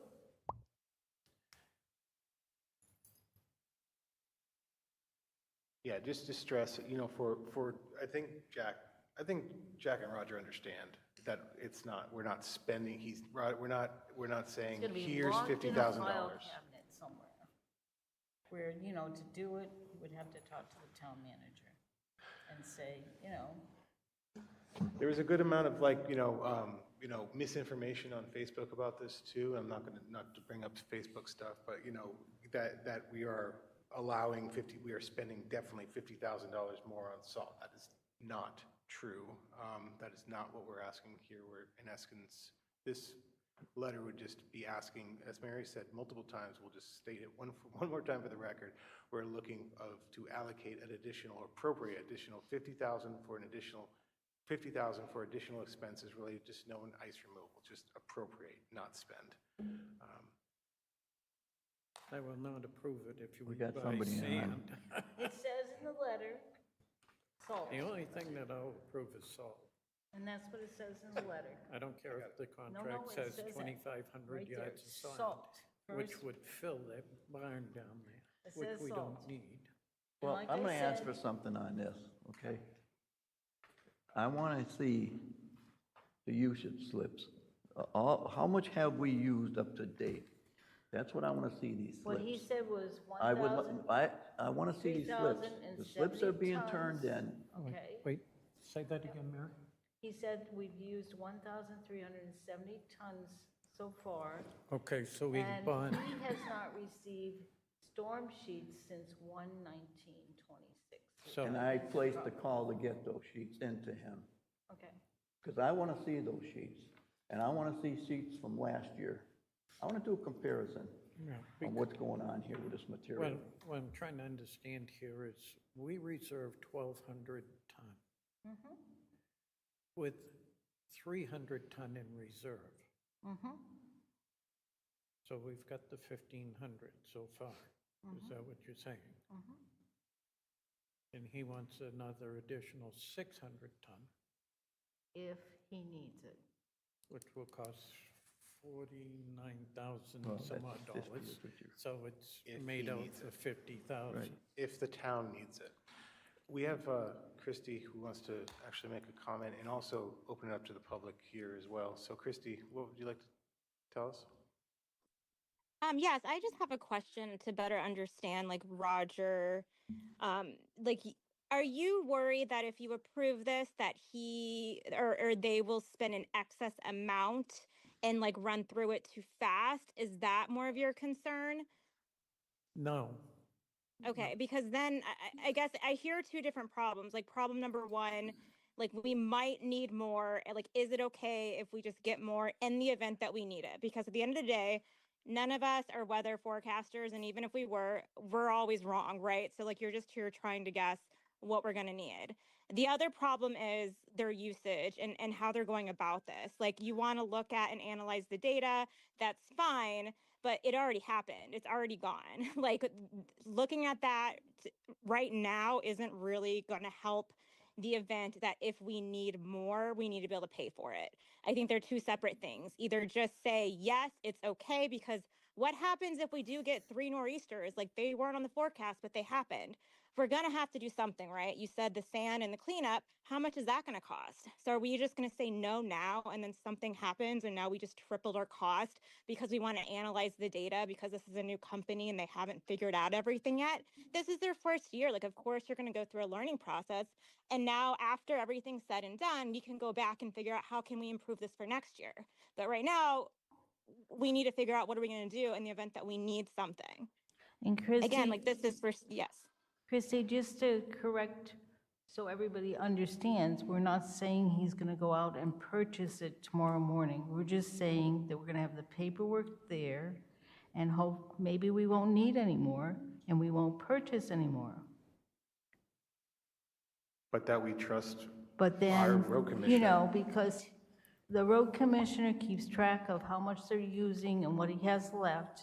And he knows that when he knows how long it takes to get it ordered and delivered. So in the event he needed more, he would use part of that $50,000 to get more salt.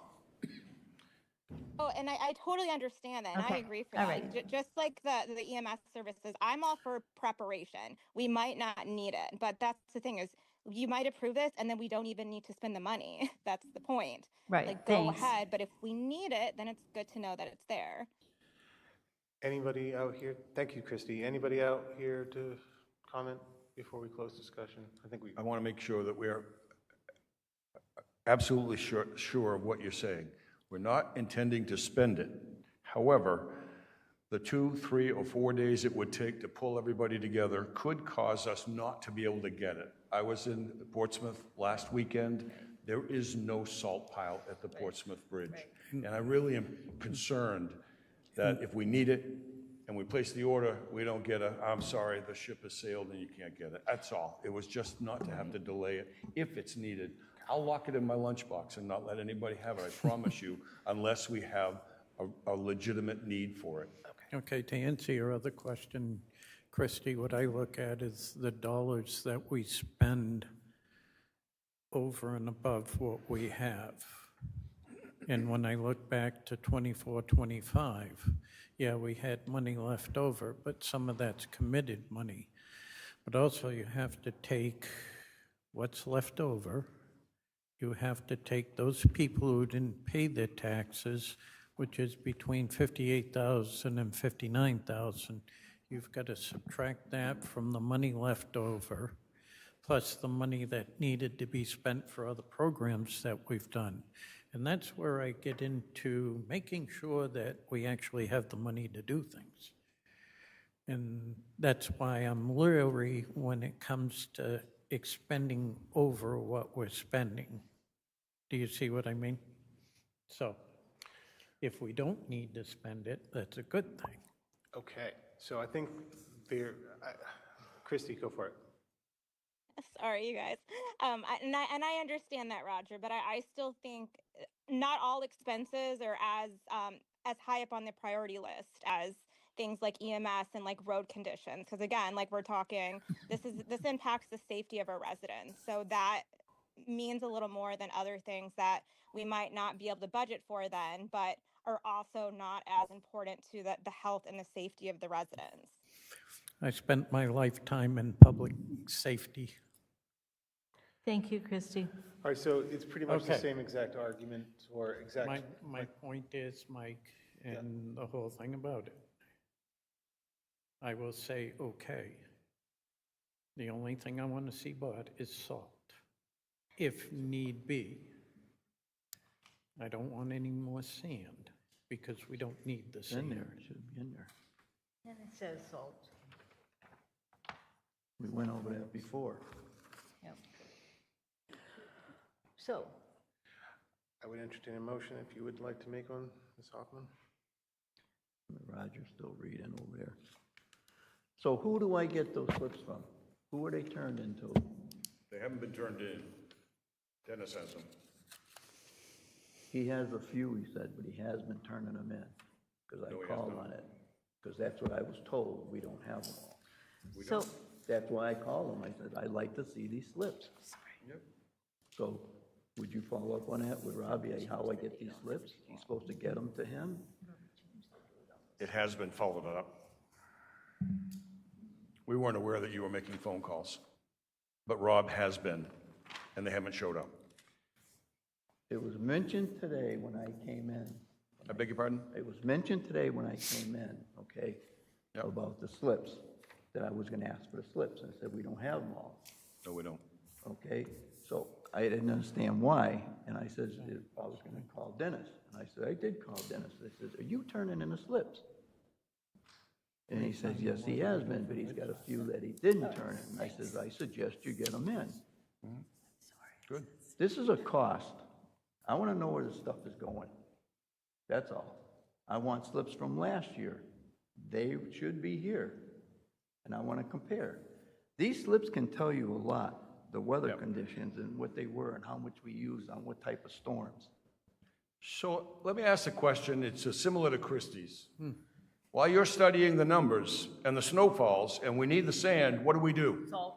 So, I'm not saying, I'm Salt, saying, salt, salt, salt. so, yes, but he's telling us we've got enough down there. Well, for To a couple cover- storms. Yep. Okay? So Yep. it's not an immediate threat. We have product down here to use. And if we get that I'm low, not saying no to this. I'm just asking, so I want to see where this stuff is going and how much. And that's great. So why are you getting on a defensive? Same thing that you're doing, Jack. Settle down. I'm not. So, Don't tell me settle down. I'm asking for something. I have the right to ask for it. It's an Yes, you do. expenditures. Don't cloud the decision with that question. No, but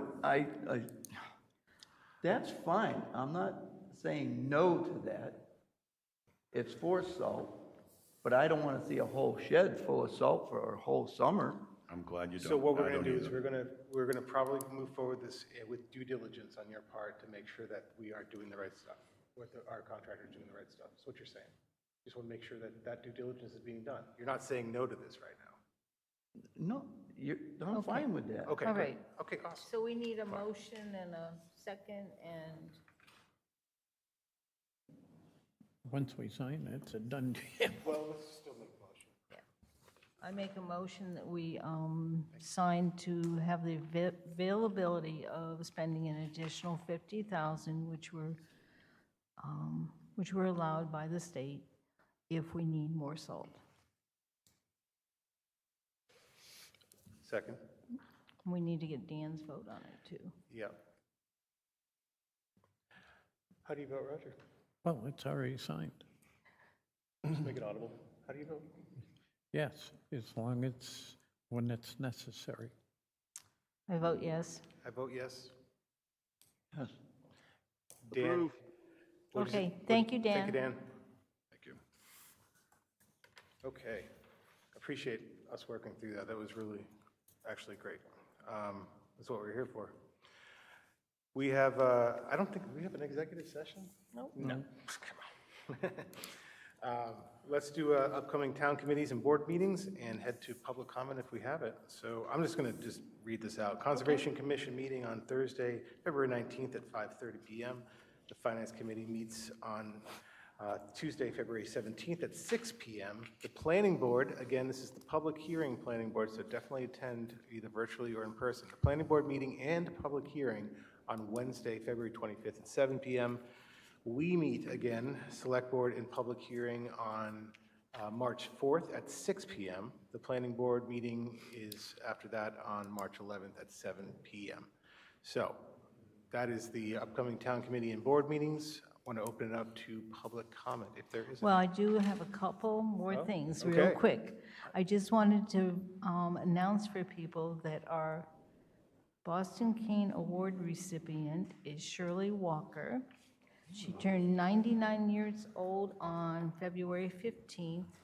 So she's currently in a nursing home, so we're going to work on getting a picture with the cane and do the dedication at a later date. But Excellent. That's awesome. and then just a reminder that we're looking for Spirit of America nominations for the Spirit of America Awards this year.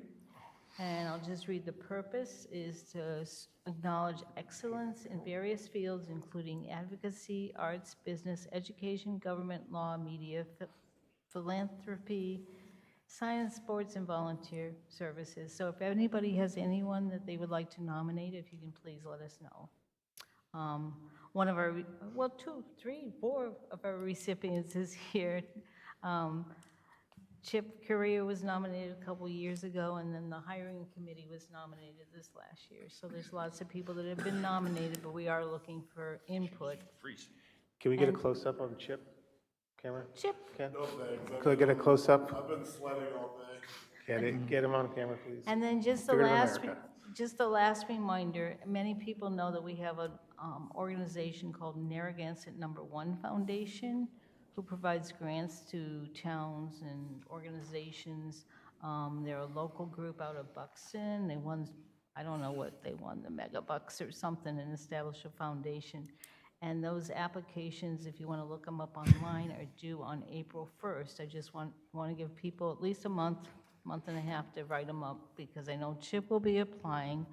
They're the sponsors of our fireworks every year, and we also a lot of times ask for grants here and there. The sports complex got their electricity upgraded one year, and so they're a really good organization. So if you want an application and want some help with an application, just come in and see us, because Chip's done them and I've done them, and we'll help you.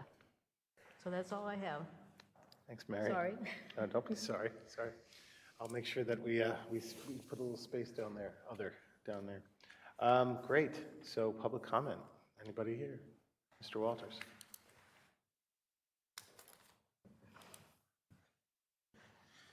I know the Select Board has many more pressing issues, but I was wondering if you had an update on Policy 5.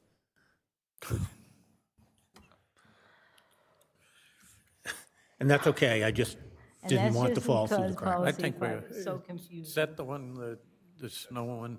It's the one it's the snow one. with school closing and, My opinion is the select board just get away from the school. That's my opinion. Well, my opinion for it was going to be to have a policy that sort of says that the town manager, in consultation with the road commissioner, if he's available, or I guess the plowing contract, if Rob was out of town, make a decision and announce it by 5 a.m., 5 a.m. so Chip would know. because That's what you would know by 5 a.m. Short, sweet, and to the point. 5 a.m. Yeah. Because usually that's when schools close, it's 5 a.m. Can I comment on that real quick? Go ahead. Yep. The only issue, Chip, with the Hollis Parks Rec, the only issue that I see in that is we sat here last year, right around this time, and redid this whole policy because of the fact that the childcare aspect in my department with Deb needed some flexibility on that, where there's times where you guys close that we still need childcare. We still have programs running, school still runs. So Well, you're a special part of the breed of this whole thing. But in essence, I mean, I when can't- do you ever close, Chip? That's the question. we close when it's appropriate to. We've closed Yeah. a couple of times due But I to mean, there weather. was a storm we canceled because school policy said we canceled, and we went with policy, and then lo and behold, the sun comes out, and we've got pavement. So, I mean, you got to have a happy medium here on things like this, where we have the right, or the town manager has the right to say, hey, the roads are good enough, I got here, so we're gonna, And I the think rest he, of the people should. I think he also has the right to say, in my opinion, and the road commissioner's opinion, the roads are not safe and we need to close. We are not responsible for making sure that people have childcare. I hate to say that. I do but understand that families part of it. have a responsibility, have made other arrangements. I do understand that part of it, but when we're closing 3 or 4 days early, we learned our lesson with Community Day a couple of years ago, didn't we? We canceled the week ahead of time because there was a big storm coming in. What happened? The sun was shining and everybody was mad that And we we didn't would have have it. wrecked your fields. It would have wrecked our fields if the rain had come, but the rain didn't come. It would have wrecked your fields because they were so saturated. But we're not going to argue about that today, but I think that that would be the way I want to go, because I think it needs to be one person in consultation with the road commissioner that decides. So does that mean that you guys decide to cancel our programming and then school's open, we don't get to open because of that? I would find it very hard to believe that the town manager would be closing if the school was open. Okay. Because the school does the same thing. They contact the road commissioners Right. from each Yeah, of the that's right. towns and You have a go from there. conversation with the neighboring towns, all of the road crews, commissioners and directors from the neighboring towns and the school. And I don't think I've ever talked to him at 5, but I have talked to him at 6 or 6:15. I'm just wondering, because the last one, we canceled everything on a Friday. We didn't even know if the storm was gonna hit. We were talking about the Monday the Monday following. Right. And we canceled on Friday. So in that instance, if you cancel on Friday, does that mean that sun shining on Monday, you're gonna turn around and say, okay, we're actually gonna open? Yeah, that's not good. That's what I was curious about. Yeah. That's why when Mike texted me about us closing on Friday, I said, well, SAD 6 hasn't even closed yet. So if if school is open, I have childcare open. Also, they had more notice to find childcare alternatives, right? Because we gave them that notice, maybe? I don't know. I thought that was kind of a good thing, but I see your point too. I see both points. Okay. There's no I'm just trying to see where the mid-ground is, because we sat here and wrote a new policy February of last year, and now we're going back and writing a new policy February of this year. Does that mean February That's next what year we're gonna write a do. new one too? No, we're planning on keeping a policy where one person is responsible. sounds like a plan. This really isn't that complicated. You can have, like you do now, a separate section for the rec department in your policy, but Standish and Buxton, which are in the same school district, have figured it out. And they're not tied in with the school at all. So I think we can figure it out by just looking at their policies. Yep. It's pretty simple. That's basically what I said. Yep. So we'll have to write the policy up. So we have, We'll have that ready for the next meeting. No, we won't. Why? I got a I'm question not for going to be Chris. here. Well, policies, we don't need a unanimous vote. We just need a majority vote. Question for Chris from Yeah. Jack? Yes, sir. A couple weeks ago, I asked you about incident reports. Yes, sir. Your incident Chris? reports that you turned in, that you always turn it in. Yes, sir. Yep. You were going to get me, Yes, I do still need to get those for you. I haven't seen you since that time. I have been preparing those reports. I think I still have like 2 months that have not been completed, but I can have them for you. could you do me a favor? Can you leave them with Dick, and I can go and see Dick? Sure. Yeah, I can take care of that. And the other thing, Chris, that came up, I Thank didn't you. mention last night, was maybe you might want to have how many calls you have that require paramedics Okay. for your medical calls Okay. I can. in the future. Yeah, it might take a little bit for me to pull all that because that'll take some data from the main state reporting system and I stuff just for it. think, So. looking forward for your next budget Okay. meeting. Sure. And I will say, I think it was the right decision for us to get that increase for you. But I think one of the finance committee members last night had some really good, solid questions for you. And they voted no, but I think they would have voted yes if they had more information. I think maybe you have already done this, but maybe see what, kind of go back and what he asked for, and maybe that kind of thing can be provided to us, not just for budget, just good information for us to have, really. And Yes. Yeah. Don Marina, I think is the one you're talking about. He was the one of the 5 that voted no. So it was a 4-1 that they approved it. But there was a couple of things that he had questions on, and I did talk to him after the meeting. Let him know if he could give me a clear understanding of what the information is he's looking for. I'm more than happy to provide that So for you're him. not clear on what he was looking for at this point? Not entirely at that point. I know he has since mentioned that he would like to see like our department organizational chart. So that was one thing in particular that he mentioned, and well, that was the last thing they mentioned to me. So that may be the only thing that he was looking for, which is easy enough for me to put together. But the way he asked for it during the meeting, that wasn't the term he used, and I wasn't quite sure what he was asking for at that time. But after the meeting had adjourned, I went up to him and I told him, I said, if there's, I'm not trying to hide anything. If you have any other questions, let me know. I'm happy to meet with him and talk to him about it. And he was able to identify that was what he was looking for. So I am preparing that to get that to him. Dick, can I give you this as a takeaway to just ask Don to maybe send an email to get what he was looking for? He actually did today, and he's very specifically asked for that item too. So. Oh, okay, great, awesome. Okay, thanks. Yep. So we're on it. Well, and I'm already working to get that in preparation for him so that he can have it. So. Great, awesome. Thanks, man. Any other Ms. Bell? public comment? All right. Okay. Well, I The think only the other next- one thing that we need to, Okay, real quick, speak up. One more thing. one more thing. We need to have an open house. We are planning on an open house at the beginning of March. We need to make it good. All right. The chair would entertain a motion to adjourn. So we will have an open house. Jack, I'll make a motion to adjourn at this time. second. All approved? Aye. Aye. So we need Bob. Thank you, everybody. So we don't have the open house. I won't be